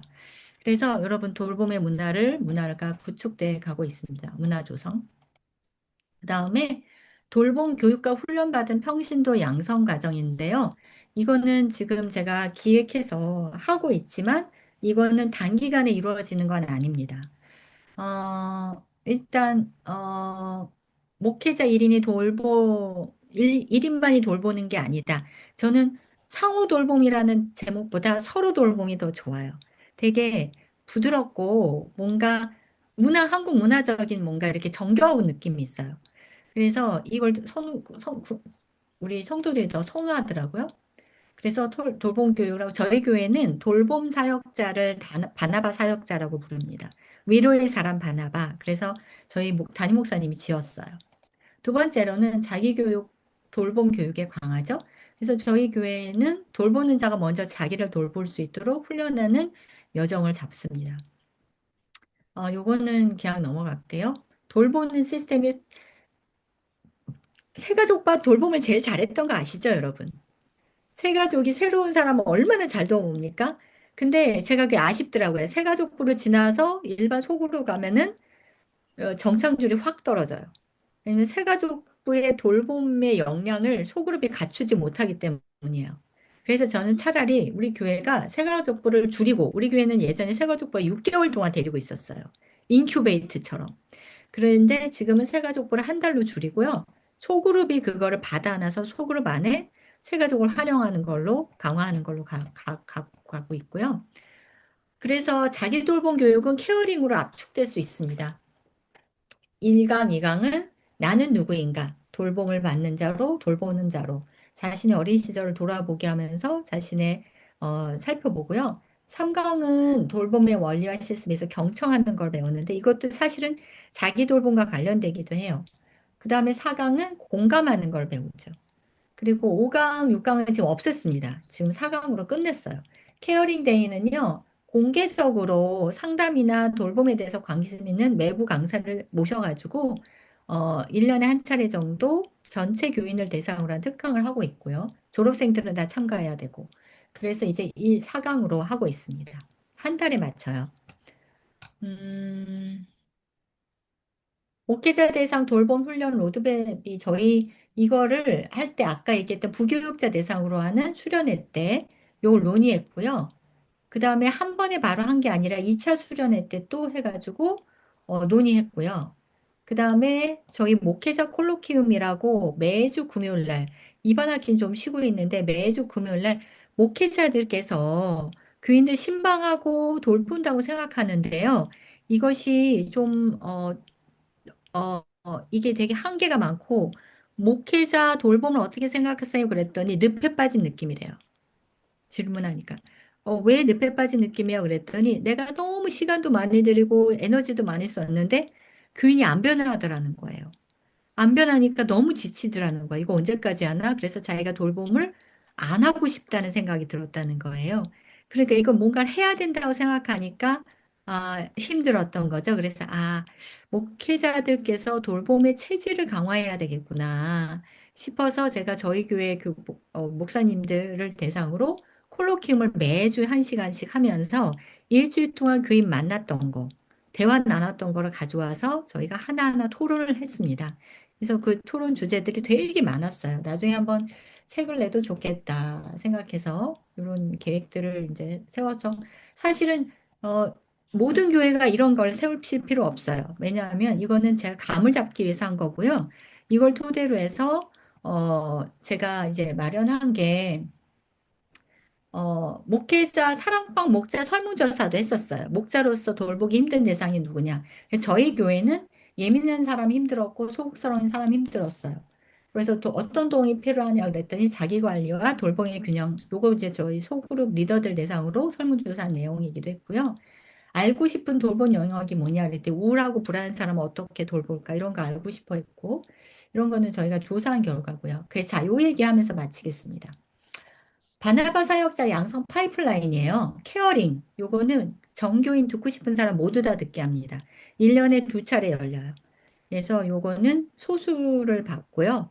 요거를 대상으로 내가 돌봄 사역자가 되고 싶어요 하면은 성장반을 개설하고 성장반을 수료한 사람들은 훈련반이라고 그래서 실제로 돌보는 사람하고 매칭을 해서 잘 돌보고 있는지 확인하는 과정을 합니다. 음, 요거를 하니까 요거까지 저희가 하는 걸리는데 지금 최근에 훈련반 마치신 분이 11명 나왔어요. 지금 이 훈련반 마치신 분이 있어요 하니까 지금 각 목사님들이나 소그룹 리더들이 자기 소그룹 안에서 이분은 돌봄 사역자가 만나줬으면 좋겠어요라는 요청이 들어오는 거예요. 목자가 너무 힘드니까 하기가. 그런데 그 수요를 저희가 감당할 수가 없어요, 지금. 11명 가지고 안 되는 거예요. 이게 지금 알려져 가지고 목사님들도 요청하고 요 전체 하는 담당 목사가 있거든요. 막 이래 가지고 저희가 바나바 사역자를 더 많이 양성해야 되겠구나 라는 생각을 갖고 있습니다. 바나바 사역자는 상담사가 아닙니다. 돌봄을 하는 사람이고요. 일주일에 한 번 만나주는 사람이에요. 아까 같이 밥 먹듯이 밥을 먹어도 되고 뭘 해도 좋습니다. 예, 그래서 그 사람 옆에 내가 있어 라고 하는 걸 알려주는 사람인 거죠. 그래서 이런 커리큘럼을 요 바나바 사역자 이 성장반 커리큘럼을 제가 한번 넣어봤습니다. 요런 성장 커리큘럼을 있는데요. 요런 걸 진행했고요. 이제 정리를 해야 되는데 돌보는 자를 위한 돌봄 어떤 게 있냐면 목회자 돌봄 시스템을 구축해야 되겠다. 그래서 목회자 케어링 세미나를 제가 1년에 2차례 하고 있습니다. 상반기, 하반기 하고 있고요. 봄에 2월 달에 했고, 제가 학기 중엔 하기 어렵고 해가지고, 중간고사 기간에 하기도 하고 하는데, 그러고, 이번에, 7월 첫째 주에 전주에서 열립니다. 그래서 1박 2일로 해요. 목회사님들께서, 좀 하루에 다 하면 안 돼요. 그래서 저는 안 돼요. 1박 2일로 해야 됩니다. 왜냐하면 여기 오셔서 쉬셔야 되니까. 쉬는 거를 몸소 느끼게 되니까 제가 말로 전하는 것도 있지만 실제로 1박 2일로 오셔서 그걸 누리고 아, 이게 하는구나라고 이거 제가 이제 지금 한 3기, 4기 갔거든요. 교회 가셔서 지금 케어링 하시는 분 계세요.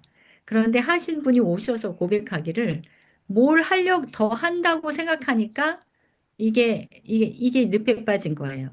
이거는 뭘 하는 게 아니라 그냥 교인들을 쉬게 만드는 겁니다. 자기 돌봄. 그래서 자기 돌봄을 뭘 해야 된다는, 자기 돌봄을 해야 되라고 하면 이건 잘못 돌보면 잘 이해 못 하신 거예요. 그래서 이거 하고 있다는 거고요. 관심 있는 분 알려주시면 제가 미리 등록을, 미리 신청을 받겠습니다. 전주에 있는 치명자산 꼭대기에 있는 어떤 영성수도원 같은 데인데 되게 좋대요. 자, 그래 저는 교회 안에 기도실이 있다면 이런 공간을 만들었으면 좋겠다고 제가 제미나이하고 대화해가지고 만든 공간이에요. 커피도 있고요. 좀 따뜻한 등도 있고 그 안에 기도도 할 수 있고 뭐 할 수 있는. 이 저희 학교의 아이들, 대학생 아이들이 채플에 오는 걸 막 징그럽게 싫어하는 애들이 꽤 많거든요. 일주일에 한 번씩 채플인데 제가 지난주에 이런 설교를 했어요. 여러분, 채플에 오시는 거를 그냥 쉬러 오세요. 자기를 한번 생각해보고 막 일상 달리다가 한번 멈춰서 자기 돌아보는 시간으로 오세요. 제가 이렇게 얘기를 했습니다. 우리에게 그렇게 멈춤의 시간, 그리고 자기를 살펴보는 시간이 필요하잖아요. 저는 그게 이제 회복의 기도실이라고 생각합니다. 그 다음에 또 하나는 아무리 그래도 내가 속내를 털어놓지 못하는 극 아이들이 있습니다. 아, 외향적인 성향들은 막 여기저기 다니면서 자기 얘기를 해요. 근데 그 아이들은 눈도 못 맞추시는 분들이 있죠. 이런 분들, 또 아이 성향 분들은 어디 가서 말도 못 해요. 이런 분들은 돌봄에 소외됩니다. 이런 분들을 위해서 공동 돌봄의 벽 같은 걸 만들어 보면 어떨까 제가 한번 생각을 했어요. 제 아이디어로. 그래서 왜 무슨 교회 사회 참사가 나면은 뭐 위로하면서 글씨 막 써고 붙이게 하잖아요. 그럼 그 글씨 보면서 위로받잖아요. 문명에 누가 쓴 글이 나한테 위로가 되는 것처럼 여러분 어떤 댓글 읽으면서 위로가 되죠. 요즘 악뮤 사집이 나왔는데 엄청난 반향으로 힐링을 하고 있잖아요. 댓글 보면 더 힐링이 돼요. 여러분 그 무명의 이름도 몰라 성도 모르는 사람이 올리는 글이 우리에게 치료가 되는 거, 힐링이 되는 거가 교회 안에서도 그런 어떤 문화를 그런 게 뭐가 있을까? 라는 생각을 해봅니다. 그래서 돌봄의 다른 일부 이름은 연결인 거고요. 그리스도의 몸을 이루기 위해서 함께 있음을 일어나자. 여기까지 해서 마치도록 하겠습니다. 여러분 질문 있으면 해주시고요. 예, 너무 귀한 강의 해주셔서 감사합니다. 저는 평상시에 포항제일교회 서로 돌봄이 과연 어떻게 저게 가능할까? 그게 참 궁금했는데 우리 김 교수님 강의 들으면서 제가 좀 답을 몇 개 찾았습니다. 그 WCC CWM이라고 선교와 전도위원회가 있는데 2005년 주제가 치유와 화해였습니다. 그래서 네. 이제 치유 공동체, 화해 공동체가 교회가 돼야 된다 그래 두 가지 문서가 나왔는데 오늘 김 교수님께서 한마디로 치유 공동체로서의 교회가 이제 교회 온도 1도 올리는 거다. 예, 많은 문서들이 있는데 교수님 한마디로 하시더라고요. 그래서 참 너무나 우리 목사님들 다 다가왔을 텐데 그래서 전문가 중에 전문가시구나.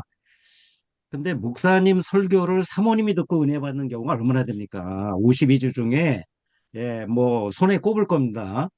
근데 거꾸로 이제 사모님 이야기를 목사님이 듣는다? 이거는 아마 10년에 한 번 나올까 말까. 그런데 박용 목사님이 이렇게 이 돌봄 목회로 전환하셨다는 게 대단하고 그 임상 목회적 패러다임에 있어서 제가 아는 큰 교회에도 사모님이 목회 상담을 전공하셔서 상담실을 여셨다가 아주 그냥 교회적으로 큰 분란이 있었던 그런 사례를 알고 있습니다. 근데 이제 교수님께서 하신 것을 교인들이 또 그렇게 잘 수용하고 있다. 이거는 또 포항제일교회 목사님 또 교수님만 아니라 교인들의 어떤 수준, 교인들의 그 열정 이런 것들이 어우러져서 이런 게 나온다 생각되고 저희 연구소가 선교적 교회 이 마을목회 연구하는데 이 문화에 대한 차원, 특히 문화를 이제 여러 가지 그 대한 문화 이런 거로만 많이 생각했는데 아주 구체적으로 피부에 와닿게 또 이 돌봄을 통해서 봐야 된다는 또 굉장히 큰 숙제를 주셨어요.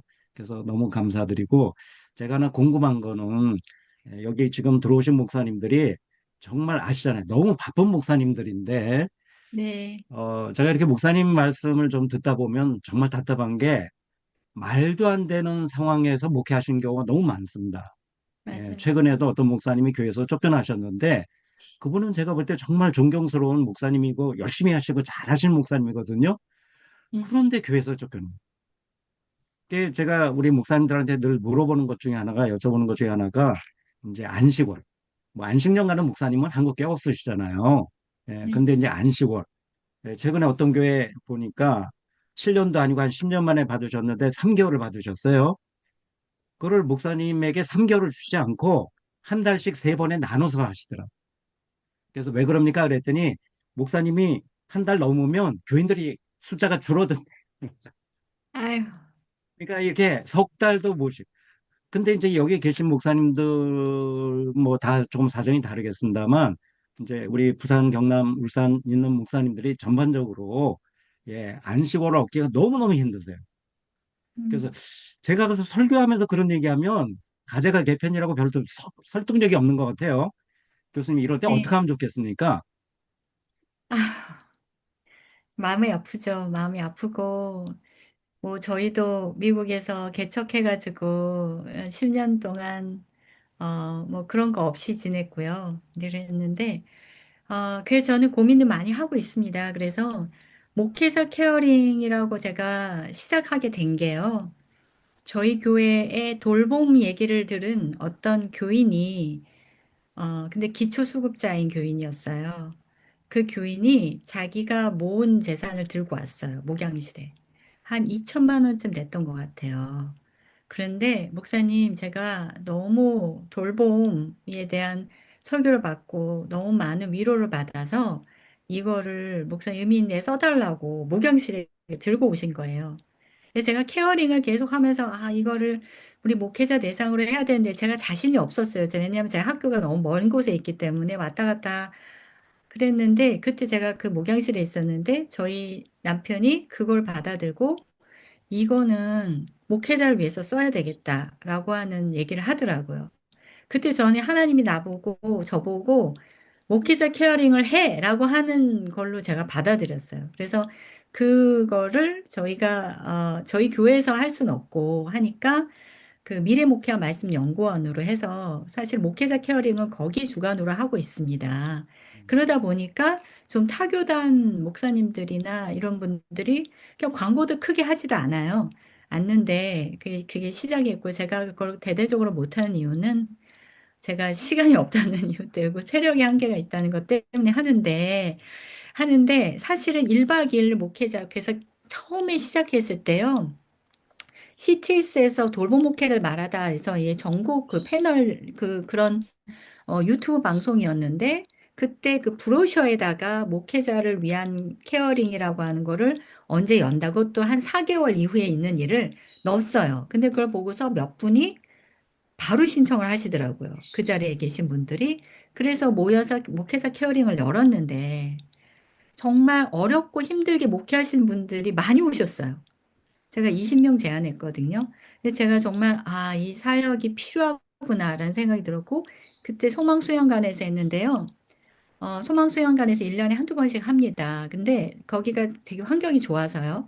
근데 지난번 소망수양관에서 했을 때는요, 전라도 저기 정말 시골에서 있는 분이 기차를 타고 어디 와서 차를 거기다 정박해 놓고 거기서 저희 렌트해가지고 아마 여기 오셔서 소망수양관에 1박 2일로 부부가 하고 가셨어요. 젊은 부부가.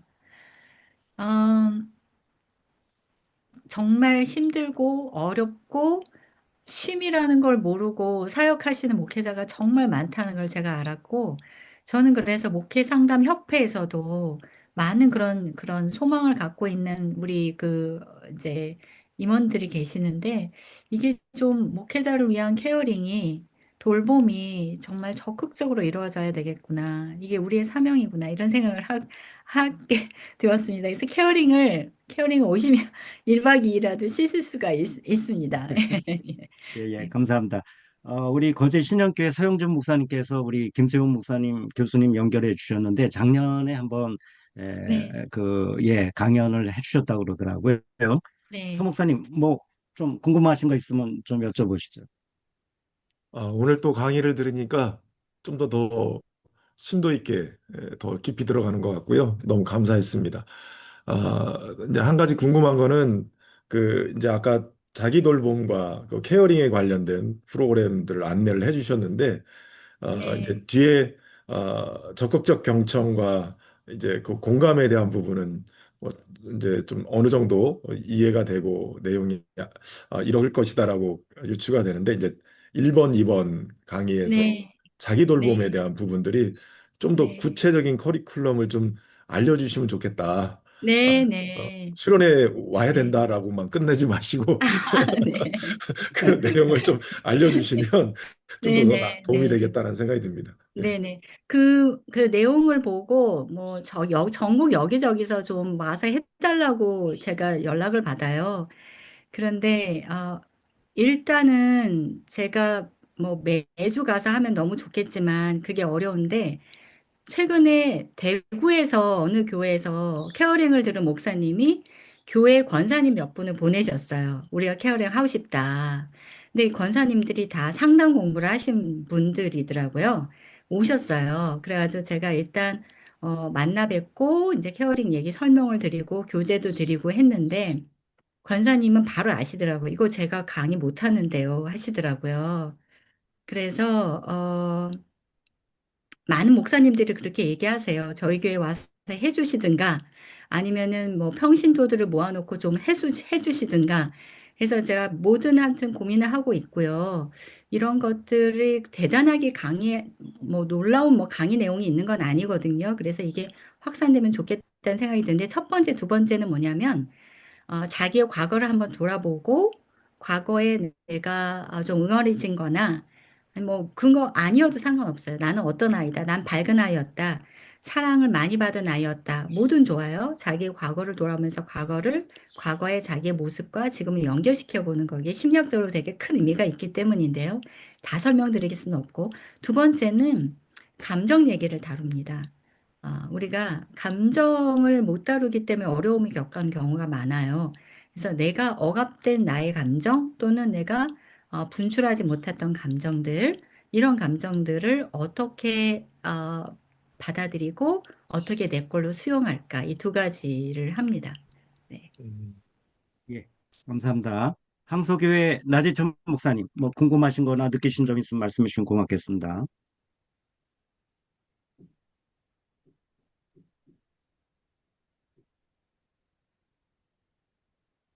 마이크가 안 켜져 있는데요. 조금 나중에 그러면 하겠습니다. 새벽교회 창원 그 조신재 목사님. 오늘 지난번 박 목사님 말씀을 들었는데 그 사모님 오늘 말씀 들으니까 목사님이 왜 그렇게 말씀하셨는지 약간 기억이 막 납니다 지금. 그래서 네. 상당히 너무 감사하고 또 기회가 되면 7월에 꼭 가서 한번 배우고 싶습니다. 예, 너무 감사합니다. 네. 예. 울산 주당교회 정용건 목사님. 네, 귀한 강의 잘 들었고요. 감사하고요. 전통적으로 한국 교회가 양육 중심으로 지적인 그런 쪽으로 많이 이제 교인들을 하다가 지금의 현실이 교인들이 많이 소진되어 있고 그런 상황 가운데서 이 돌봄이 굉장히 중요한 화두가 된 게 아닌가 하는 생각이 들어서 매우 시의적절하다 생각이 들었고 한 가지 이제 두 가지 이제 드리고 싶은 말씀은 이제 그렇다면 양육이라는 것은 절대적 기준을 가지고 교인들 대하는 거고 이 돌보면 성도들의 상황에 따라서 하는 부분인데 이런 부분 속에서 어떻게 양육과 돌봄 충돌할 때 어떻게 우리가 기준을 세워야 될 것인가 예를 들어 질문하자면 이번에 저희 이제 피택 선거를 해서 권사로 피택된 분이 있는데 이번 지난 주일날 이제 피택을 했는데 저는 수요일날 이제 암이 유방암이 재발되었다는 그런 이제 음, 상황이 된 겁니다. 그래서 저한테 하는 이야기가 치료에 전념하고 싶다. 그런 이야기를 음, 하거든요. 그러니까 첫 번째는 어제 이야기를 만나서 하면서 물론 치료에 전념해야 되지만 직분을 고사하지 말고 직분을 받으면서 이분은 전형적인 사역 중심으로 내 일을 음, 못 하는데 내가 음, 부담이 된다. 그 얘기를 가지고 일하지 말고 그냥 음, 당신이 그냥 있는 것만으로도 은혜가 될 거다라고 음, 해서 이야기를 했는데 그래서 좀 양가적인 감정이 들거든요. 그러니까 그 사람의 상황을 그냥 익스큐스 해야 될 것인가 아니면 음, 그 상황 가운데도 이런 충돌이 발생했을 때 어떻게 음, 우리가 입장을 가지고 성도들을 할 것인가를 첫 번째 질문하고 두 번째는 음, 추천 도서 이런 부분에서 네, 좀 강의로 채워지지 않은 부분이 자 이게 다 못 음, 들었기 때문에 다 이렇게 말씀 못했기 때문에 이런 네, 부분에 대해서 추천할 수 있는 도서를 이야기해 주시면 도움이 될 네, 것 네. 같습니다. 네. 네.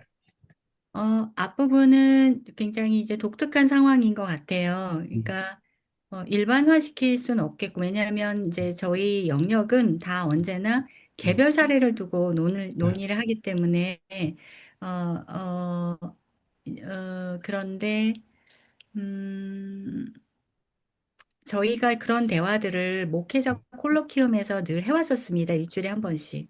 딱 목사님이 고민하시는 여러 지점들 네. 만났을 때, 이렇게 권유하고 싶은데 또 이렇게 얘기하거나, 이제 음, 이런 내용들이 목회자 콜로키움에서 굉장히 다양한 주제가 나왔었고요. 근데 저는 제가 콜로키움을 인도하는 입장에서, 제가 답을 주진 않습니다. 예, 이렇게 하세요, 저렇게 하세요라고 내가 답을 주지 않고요. 저 진짜 이 과정도 저는 돌봄이라고 생각하는데요. 그 과정에서 목사님 마음에 드는 음, 외적 갈등, 내가 이분을 진짜 돌보고 있는가, 아니면은 이분의 이걸 통해서 어떤 무엇을 나는 기대하고 있는가. 제가 이런 질문을 자꾸 하게 하거든요. 네, 거기에서부터 저는 무언가 답이 나올 수 있을 거라고 생각을 해서, 예, 저는 주로 그렇게 하고 있어서 이제 좀 개별적인 상황이어서 제가 음, 그렇게 이렇게 말씀을 드리겠습니다. 음. 두 번째 질문이 뭐였죠, 목사님? 그리고 추천 도서. 네. 추천 도서는, 네. 목회 돌봄과 관련된 추천 도서는 아까 얘기한 음, 상황적 목회 돌봄, 음, 그 책이 있는데요. 그 내용이 되게 많고 또 전문적이기도 해서 만약에 목회 현장에서 목회 돌봄 사역자뿐만 아니라 다양한 것을 직접적으로 내놓는 책을 원하신다면 제가 주도가 돼서 목회 상담 협회에서 작년에 나온 목회 돌봄 가이드북이라는 책이 있어요. 그 책이 협회에서 구입하시면 7,000원이에요. 음, 예, 그 목회 상담 협회 홈페이지에 음, 가시면은 음, 도서 구입과 관련된 이제 뭐 있거든요. 음, 그거 하면 1인당 7,000원이고요. 음, 그래서 저희 교회는 소그룹 리더한테 그걸 다 구입해서 나눠줬었습니다. 음, 그래서 앞부분에 목회 돌봄을 뭐다, 음, 어떻게 목회 돌봄 사역자를 이제 세울까, 두껍지 않아 요만한 책이고요. 상황에 따라서 어떤 식으로 돌봄 가이드를 할 것인가, 목회자와 목회 돌봄사가 돌봄 사역자가 어, 어떤 말을 하고 어떤 말을 하지 말아야 될 것인가, 그 아주 심플한 가이드북이 있습니다. 그게 네. 좀 도움이 되실 것 같아요. 음, 네. 네. 예, 귀한 감사합니다. 책 소개해 주셔서 감사합니다. 예. 예, 생명수계 노은상 목사님, 저기 나재천 목사님이 연결되나요? 마이크가? 네, 교수님 강의 감사드리고요. 저는 그럼 답이 아니라 좀 팁을 좀 부탁을 드리겠습니다. 네. 일단은 음, 첫 번째는요, 자기 돌봄과 관련된 자료를 추후에 어떻게 저희들에게 제공해 주실 수 있는지 참 궁금하고요. 왜냐하면은 가장 이상적인 건 상호 돌봄이겠죠. 함께 있음으로 네. 돌보기도 하지만 돌봄을 받기도 하기 때문에요. 네. 그런데 그럼에도 불구하고 1인 가구가 증가함에 따라 은둔형 외톨이는 점점 증가할 거고, 따라서 네. 교회 내에서 어떤 그 자기 돌봄에 대한 음, 어떤 가이드를 주는 것은 중요한 지침 같아서 혹시 거기에 대한 자료가 있으면 부탁드리고, 두 번째는, 우리가 지금 목회자거든요. 네. 목회자 입장에서 목회자도 돌봄의 대상이기도 하거든요.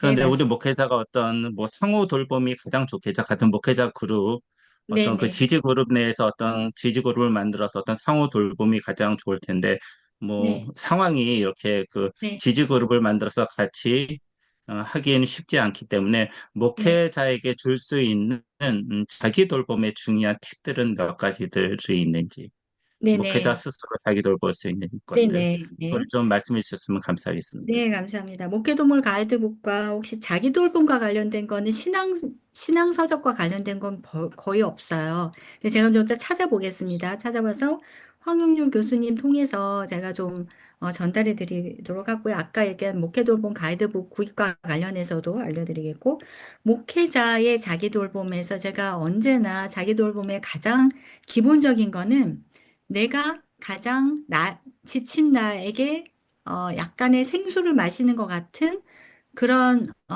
나를 위한 무언가, 행동이 될 수도 있고 아니면 뭐 팁일 수도 있는 그런 걸 발견하라고 그러거든요. 그래서 제가 공개 강의를 할 때 여기 계신 분들 혹시 내가 지치고 힘들 때 당장 어떤 걸 하면은 나한테 좀, 어, 힘이 좀 나거나 좀 쉼이 되나요? 그러게 물어보면 사람마다 다 달라요. 어떤 분은 책 읽는 거요. 어떤 분은 운동하는 거요. 어떤 분은 산책하는 거요.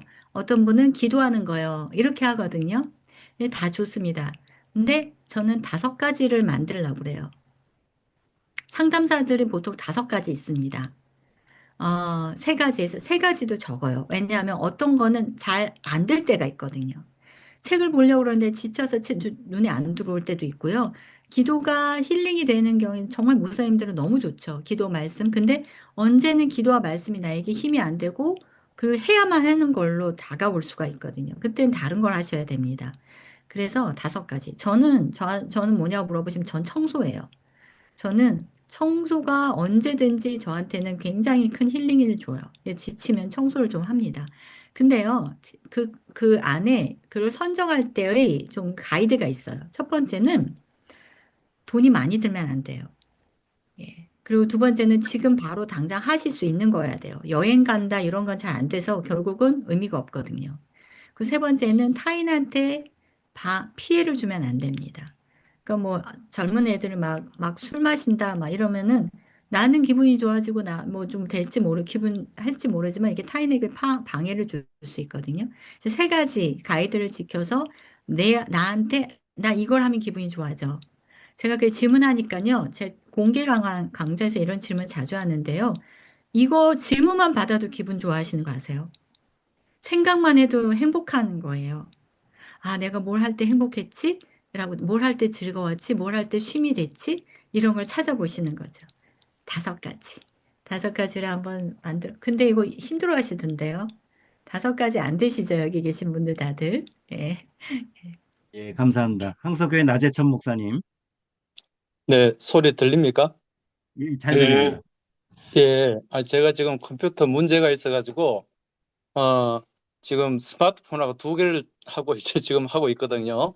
음, 예, 자, 제가 우리 교수님께 질문 한 가지 좀 드리고 싶은 것은, 지금 저희 교회는 이제 금년에 121년 된 교회거든요. 아, 예. 부산의 원도심에 있는 교회고, 음, 그러다 보니까 이제 1인 가구나 독거노인이 많이 있어요. 그래서 이제, 네. 어, 뭐 한 5, 6년 전부터 이분들을 교회 안에서 좀 돌봄을 하고 있거든요. 그런데 네. 아까 말씀하신 것처럼 처음에는 우리 담당 교육자가 돌봄을 했고 그게 한계에 미치니까 조금 돌볼 수 있는 한 2분 정도를 연결해서 네. 뭐 우울증이 있는 분 또 여러 가지 생활이 어렵고 자살 시도하는 사람들 이런 네. 분들을 하는데 이게 처음에는 좀 되다가 시간이 지나니까 이분들도 또 한계가 있어요. 그렇죠. 지치고 네. 네, 맞습니다. 예 그래서 지금 음, 이런 어려움들이 있는데 이런 문제를 좀 타파할 수 있는 좋은 음, 팁이 있다면 또 네. 포항제일교회에서 하고 있는 또 그런 어떤 사역들이 있다면 좀 소개를 받고 싶습니다. 그래서 말씀하신 대로 저희 교회도 어르신이 있는 그 네, 질문할 공동체가 중인데 좀 이따 갈게요. 그 72세 이상 분들을 이제 요한 공동체로 다 이제 같이 공동체로 계신데요. 요한 공동체는 돌봄이 굉장히 많이 필요한 공동체입니다. 다른 공동체에 비해서. 그래서 연령별로 굉장히 요구되는 돌봄이 달라요. 그 30대, 40대 공동체는 어린아이 양육하면서 지친 그런 돌봄에 거기 공급받기를 원하고 요한 공동체는 어르신들이기 때문에 요한 공동체는 소그룹 리더가 정말 많은 돌봄을 해요. 그래서 그런데 지금 저희가 그래서 굉장히 다른 형태로 하고 있는데 어, 제가 답을 다 드릴 수는 없지만 저희 포항 같은 경우에는 통합 돌봄을 지금 구상하고 있거든요. 부산도 아마 그럴 겁니다. 그래서 지금 기초를 따서 내년도부터 아마 통합 돌봄을 한다고 하는데 통합 돌봄의 내용이 그 국가나 지자체하고의 돌봄이잖아요. 그게 교회 돌봄하고 이렇게 연계돼서 할 수 있는 지점들이 굉장히 많이 있더라고요. 그래서 어르신들을 돌보는 사람과 통합 돌봄으로 훈련받아서 봐서 파송되는 사람이 같은 사람이 굉장히 좋더라고요.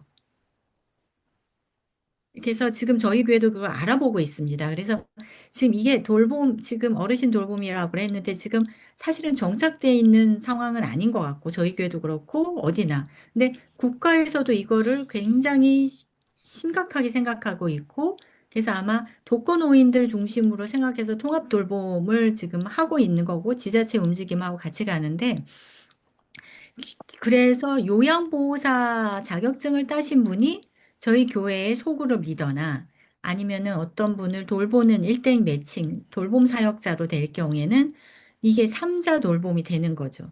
국가와 그다음에 또 이제 그 위에 슈퍼바이징과 저희 돌봄 사역자와 또 같이 해서 그렇게 할 수 있는 방안을 저희도 모색하고 있다 정도만 말씀드리고 싶습니다. 네. 혼자 돌볼 예, 수는 없다.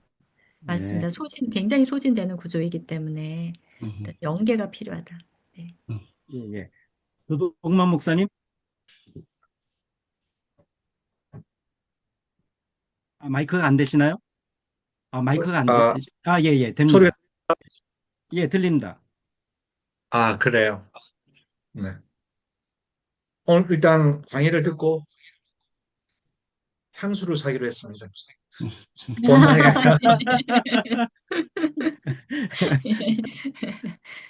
그리고 뭐 미약 하나만, 제 교회에서는 외국인 돌봄하고 노숙자 돌봄하고 있습니다. 그리고 네, 봉사자들 같이 해가지고 네, 이렇게 하는데 오늘 강의 잘 들으셨고 저희 교회는 체계적이지는 못합니다. 그냥 뭐 봉사자를 모아가지고 이렇게 하는 거라서 네, 그렇게 뭐 체계적이지도 못하고 그냥 뭐 한번 열심히 해보자는 마음으로 하는데 네, 네, 하여튼 약자를 돌보자는 주제는 우리 교회가 뚜렷합니다. 네, 네. 체계적이지 않은 게 한국 교회 특징이고요. 그게 파워가 있습니다.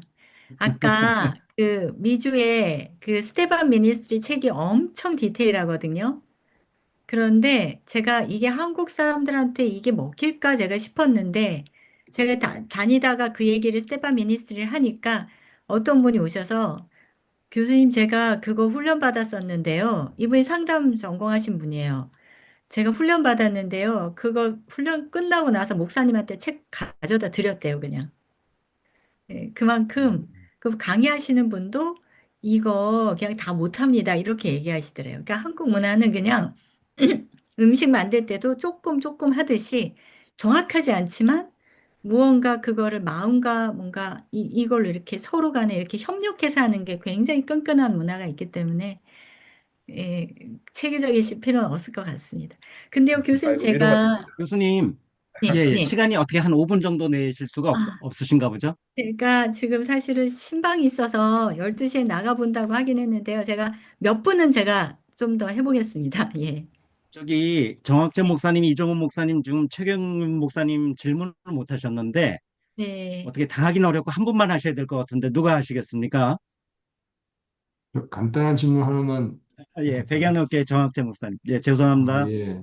예, 이제 강의 중에 제가 앞부분에 이렇게 꺼놓고, 화면 꺼놓고 해서 죄송합니다. 전화가 왔어서. 근데, 한 가지 궁금한 게, 이제 저희 교육자에서 늘 얘기한다만, 독신자들이 꽤 많아요. 교인들 가운데.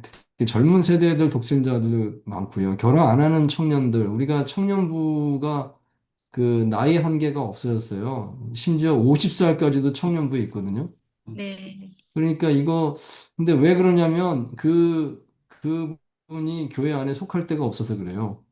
네, 예, 교회 안에 어디다가 속해서 그 안에서 교제를 나누고 서로 돌봄이 가능하게 해야 되는데 어디 넣을 데가 없어요. 그래서 각 가정마다 이렇게 신방하다 보면 우리 자녀가 결혼 안 하고 40대인데 있고 음, 그런데 감춰져 있는 거예요. 다 청년 네, 시절에는 옛날 20살 때는 굉장히 열심히 교회 활동했었는데 지금은 어딘가 뒤에 감춰져 있고 예배를 잘 드리는지 안 드리는지 모르고 이런 독신 그룹들이 꽤 돼요. 네, 그래서 맞습니다. 이 사람들을 어떻게 하지라는 게 참 고민입니다. 혹시 네. 포항제일교회에서는 좀 어떤 아이디어가 없는지 좀 궁금합니다. 저희도 당연히 있죠. 저희도 당연히 예. 있었고, 청년부에 계속 남겨져 있기에는 이분들에게 너무 부담이고, 청년부도 부담이고, 그래서, 연령별 공동체로 나눌 때, 이분들을 3040으로 묶었습니다.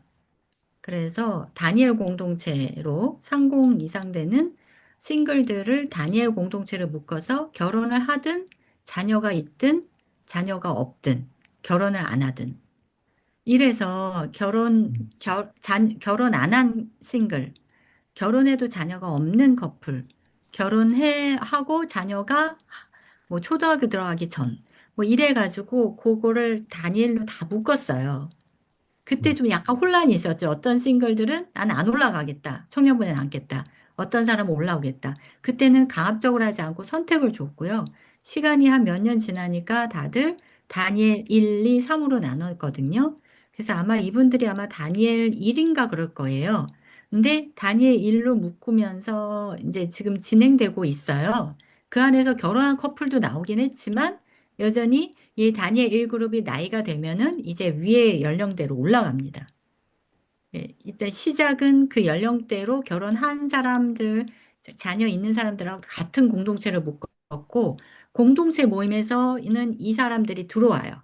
전체 공동체 무슨 야외를 간다 그러면 다니엘 1이라고 싱글들이 같이 참여해서 다니엘 공동체라고 소속감을 느끼게 합니다. 음. 음, 이분들을 돌보는 목회자는 진짜 돌봄을 많이 하는 목회자가 들어와요.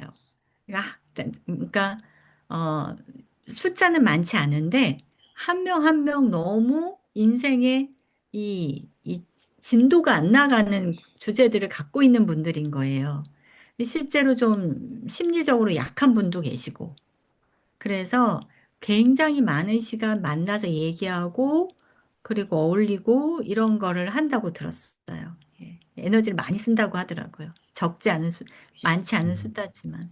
근데 그렇게 하고 있고, 저희는 처음에는 좀 혼란이 있어서 올라간다 만다 했지만, 지금은 그렇게 안착돼서, 같은 연령대들끼리 모이는 것 같습니다.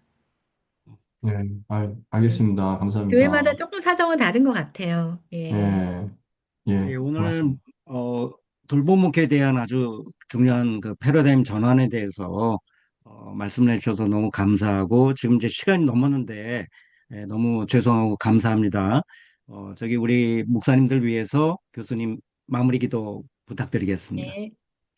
사랑해 주니 감사합니다. 저희들을 하나님의 자녀로 삼아 주시고 또 교회를 또 맡겨 주시고 또 이렇게 함께 모여서 또 선교적 교회 마을 목회라는 마음으로 모이게 하시니 감사합니다. 하나님 우리를 사랑하시고 돌보셨던 것처럼 저희도 저에게 주어진 줄로 재워준 저희 구역들을 사랑하고 돌볼 수 있는 저희 모두가 되게 하여 주시옵소서. 여기 계신 우리 목사님들 소진되지 않도록 시시때때마다 돌봄에 사람을 보내주시고 돌봄에 역량을 보여주시고 또 돌봄의 시간과 나눔 있게 허락하여 주시옵소서. 또 섬기시는 사역의 자리마다 서로 돌봄의 문화가 아름답게 피어날 수 있도록 우리 목사님들을 사용하여 주시옵소서. 만나게 하신 주님을 찬양하고 예수님의 이름으로 기도합니다. 아멘. 아멘. 네. 예, 감사합니다. 감사합니다.